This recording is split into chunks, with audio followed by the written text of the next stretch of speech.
സുഖം കണ്ടാല് ജുമാക്ക് വളരുള്ളൂ.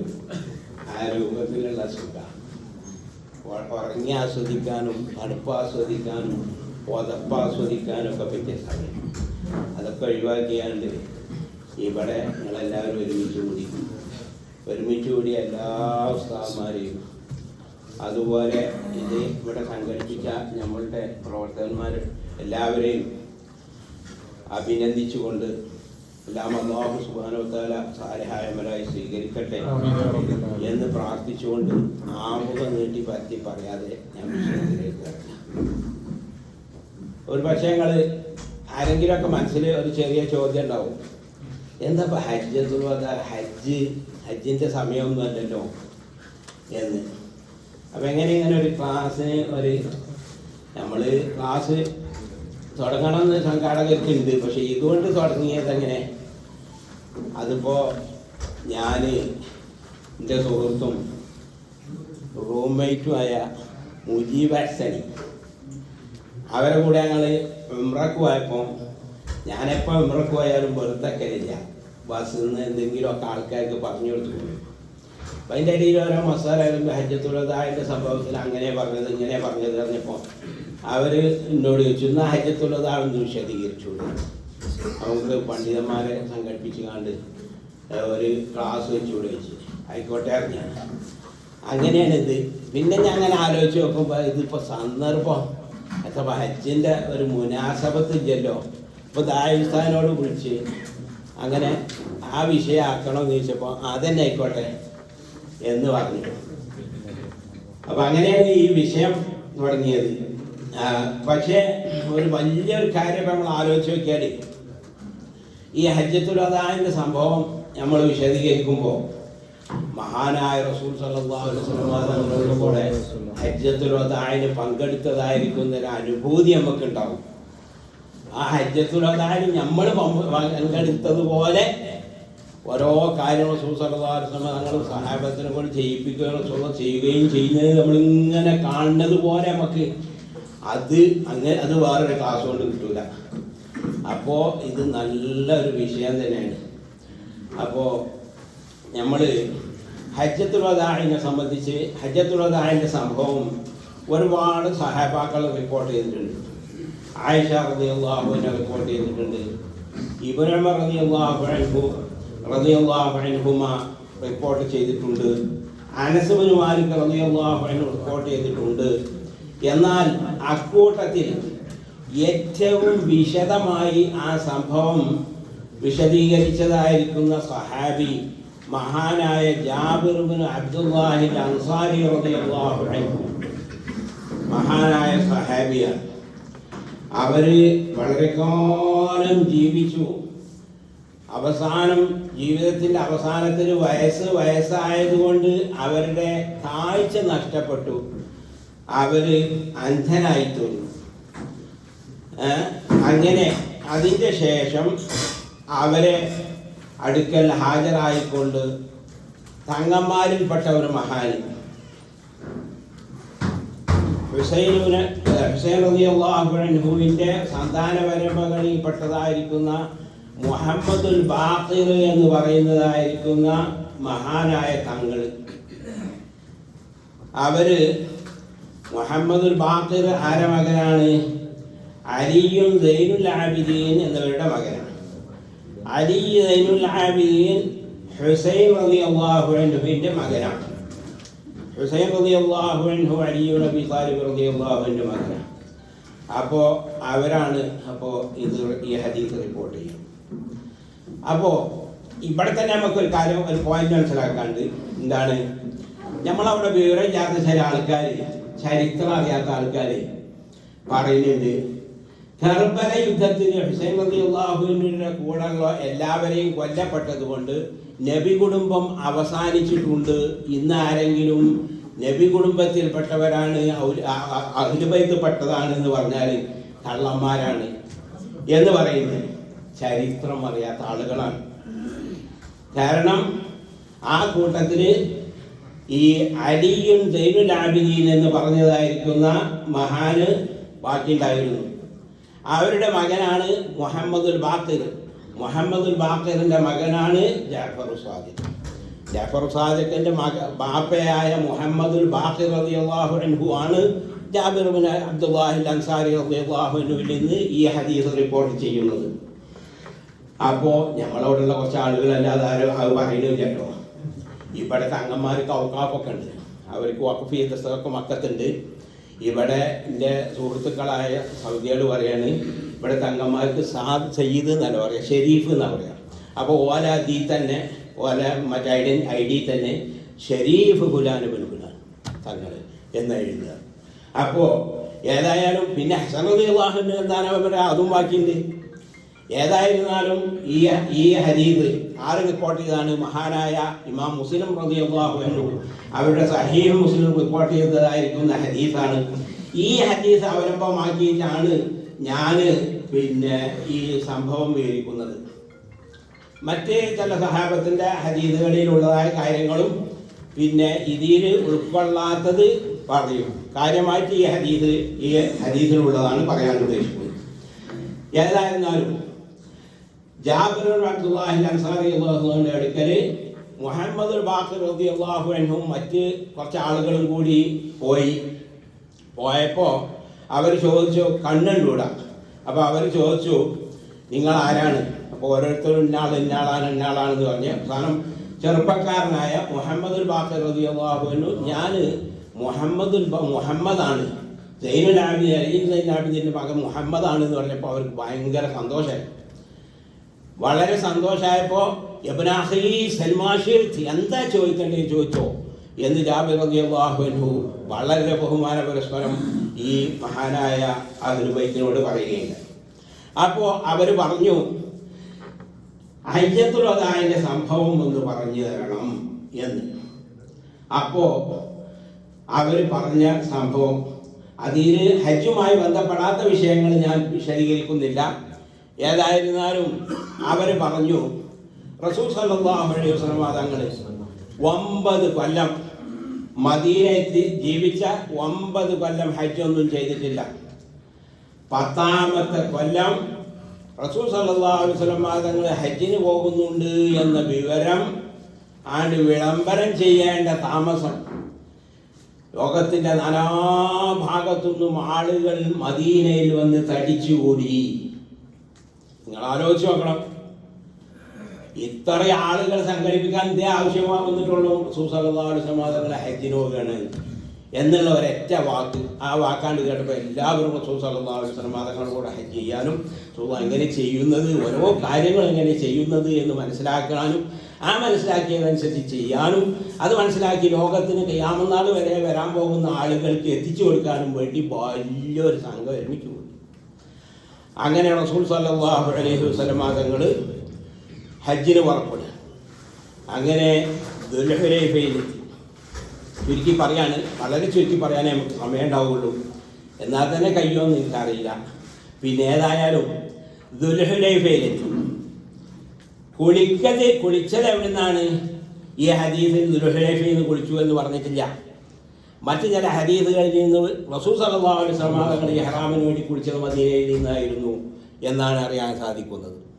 അപ്പോൾ നമ്മൾ പോണ ആളുകൾ മീഖാത്തിൽ തിരക്കാൻ ഒന്നുമില്ല, മീഖാത്തിൽ തന്നെ കുളിച്ചാലേ ശരിയാവുള്ളൂ എന്നൊന്നുമില്ല. അപ്പോൾ ആ കാര്യം അത് നിങ്ങൾ ഇപ്പോൾ മനസ്സിലാക്കുന്നത് നല്ലതാണ്. ഏതായിരുന്നാലും ദുൽഹുലൈഫയിലെത്തി.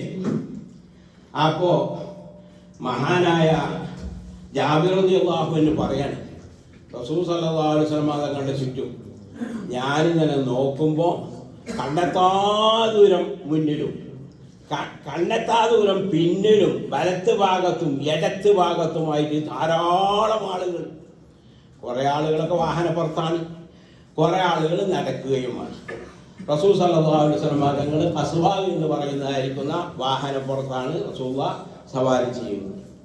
അങ്ങനെ ദുൽഹുലൈഫയിലെത്തി. അവിടുന്ന് റസൂൽ സല്ലല്ലാഹു അലൈഹി വസല്ലം തങ്ങൾ 2 റക്അത്ത് നിസ്കരിച്ച് ഖസ്വ എന്ന് പറയുന്നതായ ഒട്ടകം, ആ ഒട്ടകത്തിന് അദ്ബാവ് എന്നും ജദാവ് എന്നും ഒക്കെ പല പേരുണ്ട്. തങ്ങളുടെ വിഖ്യാതമായ ഒട്ടകമാണ് ഖസ്വാ. ആ ഖസ്വാവിൻ്റെ പുറത്ത് കയറി അത് നടക്കാനൊരുങ്ങിയപ്പോഴാണ് റസൂൽ സല്ലല്ലാഹു അലൈഹി വസല്ലം തങ്ങൾ ഇഹ്റാം ചെയ്തത് എന്ന്. ഇതിൻ്റെ അടിസ്ഥാനത്തിൽ മഹാന്മാരായ പണ്ഡിതന്മാർ ഇമാം നവവി റളിയല്ലാഹു അൻഹു പറയുകയാണ്, അപ്പോൾ ഏറ്റവും ഉത്തമം നടന്നു പോകുന്ന ആളാണെങ്കിൽ അവൻ നിസ്കരിച്ച് വന്ന് നടക്കാനൊരുങ്ങുമ്പോൾ, വാഹനക്കാരനാണെങ്കിൽ വാഹനം സ്റ്റാർട്ടാകുന്ന സമയത്ത്, ഇളകുന്ന സമയത്ത് ആണ് ഏറ്റവും നല്ലത്. പള്ളിയിൽ തന്നെ ഇരുന്ന് ഇഹ്റാം ചെയ്യുകയല്ല. അങ്ങനെ ഒരു അഭിപ്രായം ഉണ്ടെങ്കിലും പ്രബലമായ അഭിപ്രായം എങ്ങനെയാണ്? കാരണം ഏറ്റവും സഹിയായ ഹദീസിൽ ഇങ്ങനെയാണ് വന്നിട്ടുള്ളത് എന്ന് മഹാനായ ഇമാം നവവി റളിയല്ലാഹു അൻഹു പറഞ്ഞിട്ടുണ്ട്. ഏതായിരുന്നാലും അങ്ങനെ ആ ഒട്ടകപ്പുറത്ത് കയറി. അപ്പോൾ ഏതെല്ലാം ആളുകളാണ് റസൂലുള്ളാഹിൻ്റെ കൂടെ? പെണ്ണുങ്ങളുണ്ട്, കുട്ടികളുണ്ട്, പിന്നെ വയസ്സന്മാരുണ്ട്, എല്ലാവരും ഉണ്ട്, ഗർഭിണികളുണ്ട്. മഹാനായ അബൂബക്കർ സിദ്ദീഖ് റളിയല്ലാഹു അൻഹുവിൻ്റെ ഭാര്യ അസ്മാ ബിൻത് ഉമൈസ് റളിയല്ലാഹു അൻഹാ ദുൽഹുലൈഫയിൽ വെച്ച് പ്രസവിച്ചു. നിങ്ങളൊന്ന് ആലോചിച്ച് നോക്കിയാൽ പ്രസവിക്കാനായ മഹദിയാണ് പോണത്. എത്ര ദിവസ യാത്രയായിരുന്നു നമുക്കറിയോ? ദുൽഖഅദ 25 പോയിട്ട് ദുൽഹജ്ജ് 5 മക്കത്തെത്തിയത്. 10 ദിവസം വേണം. 10 മർഹലയാണല്ലോ. അവിടുന്ന് മദീനത്തെ മീഖാത്തായ ദുൽഹുലൈഫയിൽ നിന്ന് മക്കത്തേക്ക് 10 മർഹല എന്ന് പറഞ്ഞാൽ ഒരു ദിവസം ഒരു ഒട്ടകം നടക്കുന്നതായിരിക്കുന്ന ദൂരം 400 കിലോമീറ്ററിൻ്റെ അടുത്ത് ഇപ്പോഴത്തെ കണക്കനുസരിച്ചുണ്ടാവും. ഏതായിരുന്നാലും പിന്നെ 10 മർഹല. അപ്പോൾ അത്രയും ദൂരം ഈ വാഹനമില്ലാത്തവരൊക്കെ അവസ്ഥ, വാഹനമുള്ളവർ തന്നെ അവസ്ഥ എന്തേക്കാരം? കൊടണ്ടോ വല്ല ഇതുള്ളൂ. ആ പിന്നെ ഇതിൽ കൂടെ ആ എല്ലാ മണലാരണ്യത്തിൻ്റെ എല്ലാ പാറപ്പുറത്ത് കൂടി മണലാരണ്യത്തിൽ കൂടി നടന്ന് കുടിവെള്ളം എവിടെയും കിട്ടാണ്ടാവില്ല. ഓലെന്തെങ്കിലും ശേഖരിച്ച് മാത്രമേ ഉണ്ടാവുള്ളൂ. അങ്ങനെ 10 ദിവസത്തെ യാത്ര. അങ്ങനെ ഈ മഹദി എന്ത് ചെയ്തു? ദുൽഹുലൈഫയിൽ വെച്ച് പ്രസവിച്ചു. ആരെ പ്രസവിച്ചത്? മുഹമ്മദ് ബിൻ അബീ ബക്കർ എന്ന് പറയുന്ന അബൂബക്കർ സിദ്ദീഖ് റളിയല്ലാഹുവിന്റെ മകൻ മുഹമ്മദ് എന്ന കുട്ടി നമുക്ക് ജന്മം നൽകി. അബൂബക്കർ സിദ്ദീഖ് റളിയല്ലാഹു റസൂലുള്ളാഹിന്റെ അടുക്കലേക്ക് പറഞ്ഞയച്ചു. ഞാൻ എന്ത് ചെയ്യണം എന്ന് ചോദിച്ചു. റസൂൽ സല്ലല്ലാഹു അലൈഹി വസല്ലം തങ്ങൾ പറഞ്ഞു, കുളിച്ച് നമ്മളെ നാടൻ ഭാഷയിൽ പറഞ്ഞാൽ താറിട്ടിക്കാണ്ട് ഇഹ്റാം ചെയ്യാൻ പറയുന്നു. ഇസ്തഗ്ഫിരീന. അപ്പോൾ ഞാൻ വിശദീകരിക്കുമ്പോൾ നമുക്കിപ്പോൾ താറിട്ടാൽ ഞാൻ പെട്ടെന്ന് മനസ്സിലാവുമല്ലോ. അപ്പോൾ ഏതായാലും എന്ത് ചെയ്യാൻ പറഞ്ഞു? കുളിച്ചുകാണ്ട് ഇങ്ങനെ ചെയ്ത് പിന്നെ ഇഹ്റാം ചെയ്യാൻ പറഞ്ഞു. അപ്പം അതിന് നമുക്ക് എന്ത് മനസ്സിലായി? ഇഹ്റാം ആർക്കും ചെയ്യാം. നിഫാസ് രക്തമുള്ളതായിരിക്കുന്ന സ്ത്രീക്കും ഹൈദ് രക്തമുള്ളതായിരിക്കുന്ന സ്ത്രീക്കും എല്ലാം ഹജ്ജിനും ഉംറയ്ക്കും ഇഹ്റാം ചെയ്യാൻ അനുവദനീയമാണ്. കാരണം ഹജ്ജിനുള്ള എല്ലാ കർമ്മങ്ങളും നിഫാസ് രക്തത്തോടു കൂടെ തന്നെ ചെയ്യാൻ പറ്റും. ഏത് വെച്ച്? തവാഫും ഇഹ്റാമിൻ്റെ റക്അത്ത് നിസ്കാരവും തവാഫിൻ്റെ ശേഷം ഉള്ളതായിരിക്കുന്നത് സഹിയാണെങ്കിൽ തവാഫ് സഹിയാണ്. അപ്പോൾ തവാഫ് ചെയ്യുന്നതിൻ്റെ മുമ്പ് പിന്നെ ഹൈദുള്ളതായിരിക്കുന്ന സ്ത്രീക്ക് സഹിയും പറ്റൂല. അതല്ലാത്ത ഏറ് പറ്റും, അറഫയിൽ നിൽക്കൽ പറ്റും, മുസ്ദലിഫയിൽ പാർക്കൽ പറ്റും, മിനിയിൽ പാർക്കൽ പറ്റും, എല്ലാ കാര്യങ്ങളും പറ്റുമല്ലോ. അപ്പം എന്ത് ചെയ്തു? ഈ മഹദിയോട് ഇങ്ങനെ ചെയ്യാൻ പറഞ്ഞു. അപ്പം ഇതിൻ്റെ അടിസ്ഥാനത്തിൽ പണ്ഡിതന്മാർ പറഞ്ഞു, ഇഹ്റാമിൻ്റെ സുന്നത്തായ കുടി എല്ലാ ആണിനും പെണ്ണിനും വലിയവർക്കും കുട്ടികൾക്കും ഈ ശുദ്ധിയുള്ളവർക്കും ശുദ്ധിയില്ലാത്തവർക്കും എല്ലാവർക്കും സുന്നത്താണ് എന്ന്. അങ്ങനെ റസൂൽ സല്ലല്ലാഹു അലൈഹി വസല്ലമ തങ്ങൾ പിന്നെ ഹജ്ജിനെ ഇഹ്റാം ചെയ്തു. തൽബിയത്തിൽ ലബ്ബൈക അല്ലാഹുമ്മ ലബ്ബൈക ലബ്ബൈക ലാ ശരീക ലക ലബ്ബൈക ഇന്നൽ ഹംദ വന്നിഅമത ലക വൽ മുൽക് ലാ ശരീക ലക. ജാബിർ റളിയല്ലാഹു അൻഹു പറയുകയാണ്, റസൂൽ സല്ലല്ലാഹു അലൈഹി വസല്ലം തങ്ങൾ ഇത് മാത്രമാണ് ചൊല്ലിയത്. പക്ഷേ കൂടെ ഉണ്ടായിരുന്ന ചില സഹാബത്തിനേക്കാൾ കൂടെ കൂട്ടിക്കാണ്ട് ലബ്ബൈക വസഅദൈക വൽ ഖൈറു കുല്ലുഹു ബിയദൈക ഇലൈക റഗ്ബാഉ വൽ അമൽ എന്നൊക്കെ പറയുന്നവരുണ്ടായിരുന്നു. എന്നാൽ അതൊന്നും റസൂൽ സല്ലല്ലാഹു അലൈഹി വസല്ലം തങ്ങൾ പറഞ്ഞിട്ടില്ല. അതിൻ്റെ അടിസ്ഥാനത്തിൽ വേണ്ടിമാർ പറയുകയാണ് തൽബിയത്തിൽ ഈ ഖദ്ർ ഇതിൻ്റെ മേൽ ചുരുക്കലാണ് സുന്നത്ത്. അതിനേക്കാൾ കൂടുതൽ ഏറ്റവും നല്ലതല്ല, അതിനേക്കാൾ കുറക്കുന്നതും നല്ലതല്ല. ഏറ്റവും നല്ലത് ഈ ഖദ്ർ, ഈ തൽബിയത്ത്. കുഴപ്പമില്ല. റസൂൽ സല്ലല്ലാഹു അലൈഹി വസല്ലം തങ്ങളുടെ കൂടെ ഉണ്ടായിരുന്ന സഹാബത്ത് ഇതിനേക്കാൾ ഏറ്റിയിട്ടുണ്ട്. ഉമർ റളിയല്ലാഹു കുറച്ച് ഏറ്റിയിട്ടുണ്ട്, ഇബ്നു ഉമർ റളിയല്ലാഹു ഏറ്റിയിട്ടുണ്ട് ഉണ്ട്. പക്ഷേ റസൂൽ സല്ലല്ലാഹു അലൈഹി വസല്ലം തങ്ങൾ ഈ തൽബിയത്ത് മാത്രമായിരുന്നു ചൊല്ലിയിരുന്നത് എന്ന് ജാബിർ റളിയല്ലാഹു പറയുകയാണ്.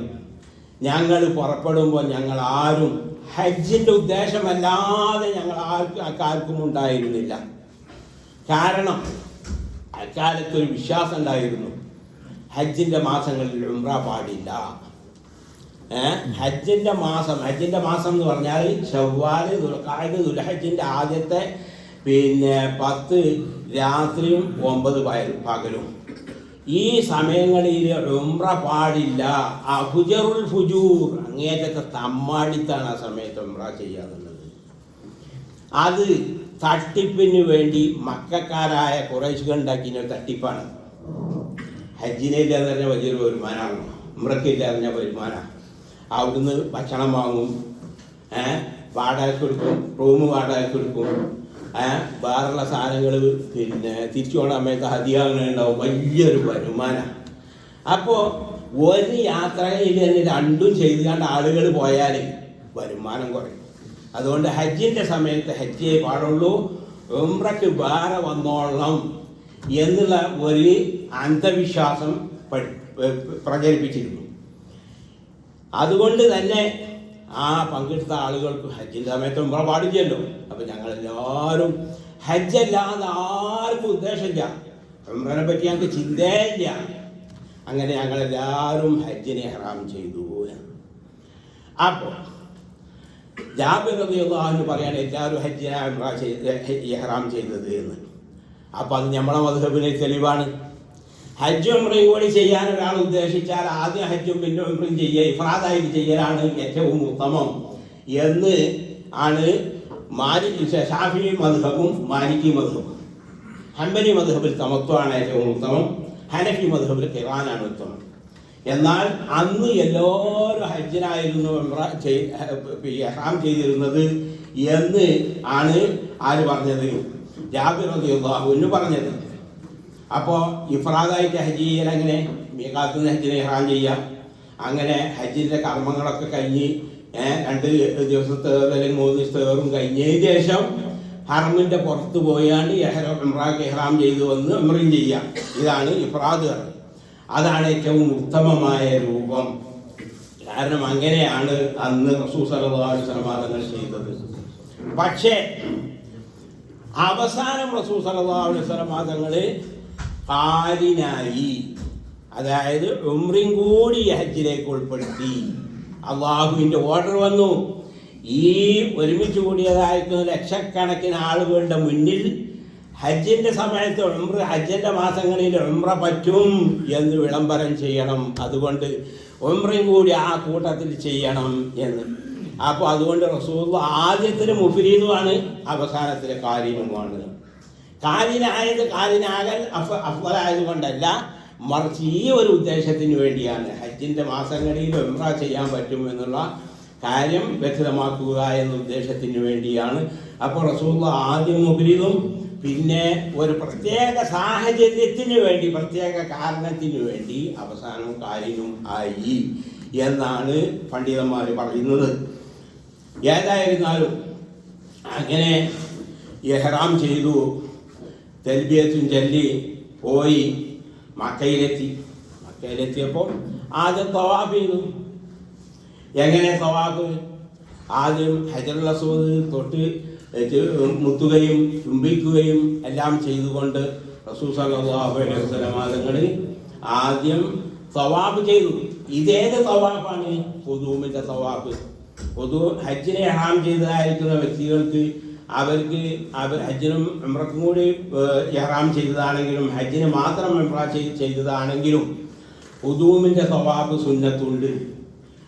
അറഫി കിടക്കുന്നതിൻ്റെ മുമ്പ് മക്കത്ത് പോവുകയാണെങ്കിൽ നേരെ മറിച്ച് ഹജ്ജിനെ ഇഹ്റാം ചെയ്തുകൊണ്ട് നേരെ അറഫി പോയ ആളാണെങ്കിൽ പിന്നെ അവന് ഖുദൂമിൻ്റെ തവാഫില്ല. കാരണം അവന് ഫർദായ തവാഫിൻ്റെ സമയം തന്നെ കടന്നു. ഉംറയ്ക്ക് ഇഹ്റാം ചെയ്ത് പോയ ആളുകൾക്കും ഖുദൂമിൻ്റെ തവാഫില്ല. അവർക്ക് അവിടെ എത്തലോട് കൂടെ തന്നെ ഓരോ ഉംറൻ്റെ തവാഫിൻ്റെ സമയമായി.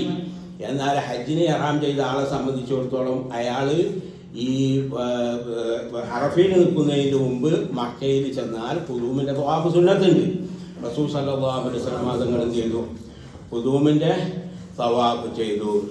ആ തവാഫിൽ ആദ്യത്തെ 3 ചുറ്റിൽ റമൽ നടക്കുകയും അവസാനത്തെ 4 ചുറ്റിൽ സാധാരണ നടക്കുകയും ചെയ്തു. എന്തിനാണ് ഈ റമൽ നടത്തം ഉണ്ടായത്? എന്നാണ് ഉണ്ടായത്? എപ്പോഴാണ് ഉണ്ടായത്? നമ്മൾക്കറിയാം.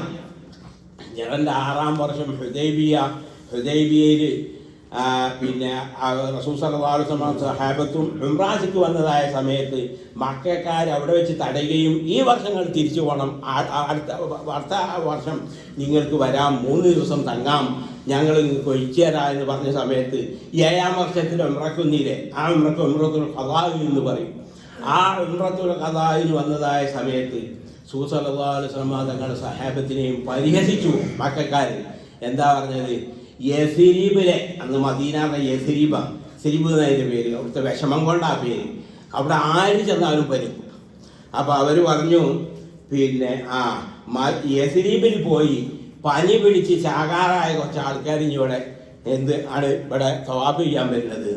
അപ്പോൾ റസൂൽ സല്ലല്ലാഹു അലൈഹി വസല്ലം സഹാബത്തിനോട് പറഞ്ഞു, നിങ്ങളിൽ നിന്ന് ആര് എല്ലാ ക്ഷീണവും ക്ഷീണമൊന്നും വകവെക്കാതെ നമ്മളുടെ ശക്തി അവരുടെ മുന്നിൽ പ്രകടിപ്പിക്കാൻ വേണ്ടി റമലാർത്ഥം നടന്നോ അവർക്ക് സ്വർഗമുണ്ട്. അങ്ങനെ ഇതുവരെ കാണാൻ വേണ്ടി ഇങ്ങനെ നിൽക്കാം മക്കയിലെ കാഫറുകൾ. അപ്പോൾ റസൂൽ സല്ലല്ലാഹു അലൈഹി വസല്ലം തങ്ങൾ റമലെടുക്കാൻ പ്രേരിപ്പിക്കുകയും അങ്ങനെ അവർ റമൽ നടക്കുകയും ഇത് കണ്ടതായ കാഫറുകൾ ഇവരെ പറ്റിയാണോ നിങ്ങൾ ചാവാനായവരെന്ന് പറയുന്നത്, അജിലതും കഥാവക്കഥായി എന്ത് തീരന്മാർ എന്ന് പറഞ്ഞ് ആ സംഭവം. അപ്പോൾ അന്ന് മുതൽക്കാണ് ഈ റമലാർത്ഥം ഉണ്ടായത്. ഹജ്ജത്തുൽ വദാഇലും റമലാർത്ഥം നടന്നു. അപ്പോൾ ഈ കാരണം ഇല്ലെങ്കിലും ഇന്നും ആ വിധി ഇവിടെ നിലനിൽക്കുന്നുണ്ട്. എന്തിനു വേണ്ടി? ആ സംഭവമൊക്കെ ഓർക്കാൻ വേണ്ടി. റമലാർത്ഥം നടക്കുന്ന സമയത്ത് നമ്മൾ ഇങ്ങനെ അവർ പറഞ്ഞതും അപ്പോൾ റസൂലും സഹാബത്തും ശക്തി പ്രകടനം നടത്തിയതും ആ സംഭവമൊക്കെ നമുക്ക് ഓർമ്മിക്കാൻ വേണ്ടിയിട്ട് ഇപ്പോഴും റമലടക്കം വേണം. ആദ്യത്തെ 3 വീട്ടിൽ, പിന്നെ അവസാനത്തെ 4 വീട്ടിലോ സാധാരണ നടക്കണം. അങ്ങനെ എല്ലാം ചെയ്തുകൊണ്ട് റസൂൽ സല്ലല്ലാഹു അലൈഹി വസല്ലം തങ്ങൾ പിന്നെ തവാഫ് ചെയ്തു. തവാഫ് കഴിഞ്ഞ ശേഷം ഇബ്രാഹിം മഖാം എന്ന് പറഞ്ഞതായിരിക്കുന്ന കല്ല് റസൂൽ സല്ലല്ലാഹു അലൈഹി വസല്ലം തങ്ങൾ ഇബ്രാഹിം നബി അലൈഹി സ്വലാത്തു വസ്സലാം കഅബയുടെ പുനർനിർമ്മാണത്തിൻ്റെ സമയത്ത് കയറി നിന്നതായിരിക്കുന്ന അത്ഭുത കല്ല്, സ്പ്രിങ് പോലെ ഉയരുകയും താഴുകയും ചെയ്തിരുന്നതായിരിക്കുന്ന കല്ല്, ആ കല്ല് എടുക്കുന്ന സമയത്ത് കല്ല് വെക്കാൻ ഉദ്ദേശിക്കുമ്പോൾ ആണ് കയറും, പിന്നെ അത് പിന്നെയും താഴും. അങ്ങനെയുള്ളതായിരിക്കുന്ന ഇബ്രാഹിം നബി അലൈഹി സ്വലാത്തു വസ്സലാമിൻ്റെ കാൽപാദം ചേർന്നതുപോലെ പതിഞ്ഞെടുക്കുന്നതായിരിക്കുന്ന ആ ചിന്നിൻ്റെ ഉള്ളിൽ ആക്കിയതായ അത്ഭുത കല്ല്, ആ കല്ല് അത് വലിയൊരു അല്ലാഹുവിൻ്റെ മഹത്തായ ദൃഷ്ടാന്തമാണ് എന്ന് പരിശുദ്ധ ഖുർആനിൽ പറഞ്ഞതായിരിക്കുന്ന കല്ല്. ആ കല്ലിനെ സംബന്ധിച്ച് പരിശുദ്ധ ഖുർആനിൽ പറഞ്ഞു, വത്തഖിദു മിൻ മഖാമി ഇബ്രാഹിം മുസല്ല, ഇബ്രാഹിം മഖാമിൻ്റെ വേക്കിൽ നിങ്ങൾ നിസ്കരിക്കണം. അതുകൊണ്ട് ഉദ്ദേശം ഈ തവാഫിൻ്റെ ശേഷമുള്ളതായിരിക്കുന്ന റക്അത്ത് സുന്നത്താണ്. അപ്പോൾ റസൂൽ സല്ലല്ലാഹു അലൈഹി വസല്ലം തങ്ങൾ ഈ ആയത്ത് ഓതിക്കൊണ്ട് തന്നെ ഈ കല്ല് റസൂൽ സല്ലല്ലാഹു അലൈഹി വസല്ലം തങ്ങളുടെയും ഈ കഅബയുടെയും ഇടയിലാവുന്നതായ രൂപത്തിൽ എന്ത് ചെയ്തു? സുഖം നിന്നുകൊണ്ട് 2 റക്അത്ത് നിസ്കരിച്ചു. അതുകൊണ്ട് തവാഫ് ചെയ്ത 2 റക്അത്ത് സുന്നത്താണ്. ആ സുന്നത്ത് നിസ്കരിക്കാൻ ഏറ്റവും നല്ലത് ഇബ്രാഹിം മഖാമിൻ്റെ ബേക്കലാണ്. അതിൻ്റെ മറ്റല്ല, അതിൻ്റെ ബേക്കൽ, അതിൻ്റെ നേരെ. പിന്നെ അത് കഴിഞ്ഞാൽ പിന്നെ ഹിജർ ഇസ്മായിൽ, അത് കഴിഞ്ഞാൽ പിന്നെ മസ്ജിദുൽ ഹറാമിൻ്റെ മറ്റു ഭാഗങ്ങളിൽ, അത് കഴിഞ്ഞാൽ പിന്നെ എവിടെയാകാം. ആ 2 റക്അത്ത് മരിക്കണത് വരെ നമുക്ക് എപ്പോൾ വേണമെങ്കിലും നിസ്കരിക്കുകയും ചെയ്യാം. അതിന് ഒരു സമയപരിധി ഇല്ല. അപ്പോൾ റസൂൽ സല്ലല്ലാഹു അലൈഹി വസല്ലം തങ്ങൾ ചെയ്തു, ആ 2 റക്അത്ത് നിസ്കരിച്ചതിന് ശേഷം റസൂലുള്ളാഹി വീണ്ടും ഹജറുൽ അസ്വദിൻ്റെ അടുക്കലേക്ക് തന്നെ ചെന്നുകൊണ്ട് തൊട്ടുമുത്തിയ ശേഷം ആ സഫാ വാതിലിലൂടെ എന്ത് ചെയ്തു, ആ സഈന് വേണ്ടി സഫാ കുന്നിലേക്ക് പോയി. എന്നിട്ട് സഫാ കുന്നിൽ കയറിയിട്ട് കഅബ കാണുന്നത് വരെ കയറി. എന്നിട്ട് റസൂലുള്ളാഹി പറഞ്ഞു, ഓതി ഇബ്ദഉ ബിമാ ബദ അല്ലാഹു ബിഹി ഇന്ന സഫാ വൽ മർവത മിൻ ശആയിരില്ലാഹ് എന്ന് അല്ലാഹു സുബ്ഹാനഹു വ തആല പറഞ്ഞെടുത്ത് ആദ്യം സഫാ എന്ന് പറഞ്ഞതുപോലെ സഫ കൊണ്ട് തുടങ്ങൽ നിർബന്ധമാണ്. സഫ കൊണ്ട് തുടങ്ങിയെങ്കിലേ എന്ത് സഹിയാവുകയുള്ളൂ എന്ന് പറഞ്ഞുകൊണ്ട് റസൂൽ സല്ലല്ലാഹു അലൈഹി വസല്ലം തങ്ങൾ ആ സഫാ കുന്നിലേക്ക് കയറി. പണ്ഡിതന്മാർ പറയുകയാണ്, പുരുഷന്മാരെ സംബന്ധിച്ചിടത്തോളം ആ കുന്നിലേക്ക് കയറുക, എന്നിട്ട് കഅബ കാണുന്നത് വരെ ആ ആണ്ട് കഅബ കണ്ടില്ലെങ്കിലും മറണ്ടായിട്ടൊക്കെ കഅബ കണ്ടില്ല, എന്നാലും കാണുന്ന അതുവരെ കയറുക. എന്നിട്ട് കയറിയിട്ട് 3 പ്രാവശ്യം ദിക്റും ദുആവും കൊണ്ടുവരൽ അത് സുന്നത്താണ്. കാരണം റസൂൽ സല്ലല്ലാഹു അലൈഹി വസല്ലം തങ്ങളാണ് കയറിയതിന് ശേഷം ലാ ഇലാഹ ഇല്ലല്ലാഹു വഹ്ദഹു ലാ ശരീക ലഹു ലഹുൽ മുൽക്കു വലഹുൽ ഹംദു വഹ്യ യുമീതു വഹുവ അലാ കുല്ലി ഷൈഇൻ ഖദീർ ലാ ഇലാഹ ഇല്ലല്ലാഹു വഹ്ദഹു വഅൻജസ വഅദഹു വനസറ അബ്ദഹു വഹസമൽ അഹ്സാബ വഹ്ദഹു എന്ന ആ ദിക്ർ ഒരു പ്രാവശ്യം ചെല്ലുകയും പിന്നെ ദുആ ചെയ്യുകയും പിന്നെ അത് ചെല്ലുകയും പിന്നെ ദുആ ചെയ്യുകയും പിന്നെ അത് ചെല്ലുകയും പിന്നെ ദുആ ചെയ്യുകയും 3 പ്രാവശ്യം ഈ ദിക്റും 3 പ്രാവശ്യം ദുആവും ചെയ്ത് അതിൻ്റെ ശേഷം റസൂൽ സല്ലല്ലാഹു അലൈഹി വസല്ലം തങ്ങൾ സാധാരണ നടന്നുകൊണ്ട് ആ പിന്നെ താഴ്വരയിലെത്തുന്നത് വരെ ആ സ്ഥലമൊക്കെ ഒന്ന് അടയാളപ്പെടുത്തിയിട്ടുണ്ട്. അവിടെ എത്തിയതിന് ശേഷം ഓടിയതിൻ്റെ ശേഷം പിന്നെ മറ്റേ ആ താഴ്വരയിൽ നിന്ന് പൊങ്ങുന്നതിൽ എന്ന ഹദീസിലുള്ളത് അതും ഇതിപ്പം അടയാളപ്പെടുത്തിയിട്ടുണ്ട്. അവിടം വരെ എന്ത് ചെയ്തു, ഓടിയതിൻ്റെ ശേഷം സാധാരണ നടത്ത് എന്നിട്ട് മർവയിലും സഫയിൽ ചെയ്തതുപോലെ ചെയ്തു എന്നാ. സഫയിൽ എന്താ ചെയ്തത് അത് മറുവയിലും ചെയ്തു. അതായത് 3 പ്രാവശ്യം ദിക്ർ 3 പ്രാവശ്യം ദുആ. ചില ആളുകളുണ്ട് തവാഫിൻ്റെ അടിയിൽ ഹജറുൽ അസ്വദിൻ്റെ എത്തുന്ന സമയത്ത് കൈ ഇങ്ങനെ ആംഗ്യം കാട്ടിക്കാണ്ട് കൈ ചുംബിക്കൽ സുന്നത്തുണ്ട്. അവിടെ ഹജറുൽ അസ്വദ് ചുംബിക്കാൻ കഴിയൂല, പിന്നെ തൊട്ടുമുത്താനും കഴിയൂല, പിന്നെ വടി കൊണ്ടോ മറ്റോ തൊട്ടുകാണ്ട് ചുംബിക്കാനൊന്നും കഴിയൂലെങ്കിൽ കൈകൊണ്ട് ആ ഒരു സുന്നത്ത് ഇവിടെയും സുന്നത്തുണ്ട് എന്ന് പറഞ്ഞ് ചിലവർ ചെയ്യുന്ന ആളുകളുണ്ട്. ഇനി യാതൊരു തെളിവുമില്ല. റസൂൽ സല്ലല്ലാഹു അലൈഹി വസല്ലം തങ്ങൾ ചെയ്തത് 3 പ്രാവശ്യം ദിക്ർ 3 പ്രാവശ്യം ദുആ. കൈ ഇങ്ങനെ ആക്കിക്കാണ്ട് ചുംബിച്ചിട്ടില്ല ഇവിടെ സഈൻ്റെ ഇടയിൽ. അപ്പോൾ അതില്ല. അങ്ങനെ മറുവീന്നും അങ്ങനെ തന്നെ ചെയ്തു.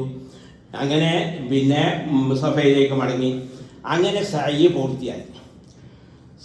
പൂർത്തിയാക്കിയതിന് ശേഷം റസൂൽ സല്ലല്ലാഹു അലൈഹി വസല്ലം തങ്ങൾ പറഞ്ഞു, ലൗ ഇസ്തഖബൽതു മിൻ അംരി മസ്തദ്ബർതു ലമാ ലജഅൽതുഹാ ഉംറതൻ വമാ സുഖ്തുൽ ഹദിയ. ഞാൻ ഇപ്പോൾ എനിക്ക് കിട്ടിയതായിരിക്കുന്ന അള്ളാഹുവിൻ്റെ വഹി ഇതിൻ്റെ മുമ്പ് കിട്ടിയിരുന്നുവെങ്കിൽ ഞാൻ ഹദിയ കൊണ്ടുവരുമായിരുന്നില്ല. ഞാൻ എൻ്റെ ഈ കാര്യം ഈ അമല് ഉംറയാക്കി മാറ്റുമായിരുന്നു. ഉംറക്കായിരുന്നു ഞാൻ ഇഹ്റാം ചെയ്യുക. പക്ഷേ ഞാൻ ഹജ്ജിന് ഇഹ്റാം ചെയ്തു. ഹജ്ജിന് ഇഹ്റാം ചെയ്തപ്പോൾ തന്നെ ഞാൻ ഹദിയ കൊണ്ടുവരികയും ചെയ്തു. അതുകൊണ്ട് എനിക്ക് ഉംറയാക്കാൻ പറ്റുന്നില്ല. അതുകൊണ്ട് ആരെങ്കിലും എന്നെപ്പോലെ ഹദിയ കൊണ്ടുവന്നിട്ടുണ്ടെങ്കിൽ അവരുടെ ഹജ്ജിൻ്റെ ഇഹ്റാമിൽ തന്നെ തുടരുക. അല്ലാത്തവർ ഈ ഹജ്ജിൻ്റെ ഇഹ്റാം ഉംറയായി മാറ്റുക എന്ന് പറഞ്ഞ് ഉംറയാക്കി മാറ്റി തഹല്ലുലാവേണ്ടതാണ് എന്ന് റസൂൽ സല്ലല്ലാഹു അലൈഹി വസല്ലം തങ്ങൾ പറഞ്ഞു.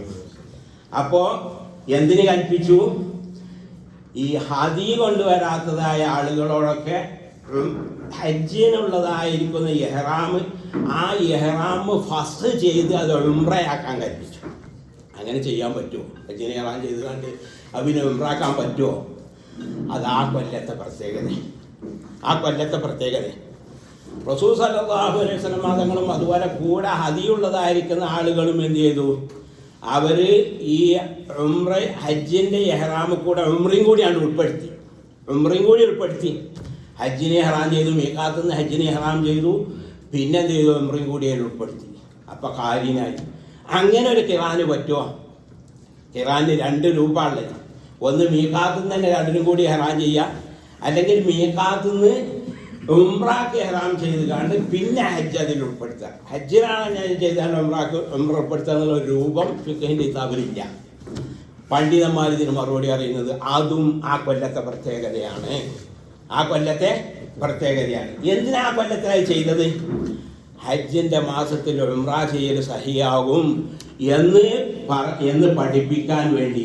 അത് ഈ ലക്ഷക്കണക്കായ സഹാബത്തിന്റെ മുന്നിൽ ആ വിശ്വാസം രൂഢമൂലമാകാൻ വേണ്ടിയാണ് ആ രണ്ട് കാര്യങ്ങളും ചെയ്തത് എന്ന് സല്ലല്ലാഹു അലൈഹി വസല്ലം തങ്ങൾ അവരോട് പറഞ്ഞു.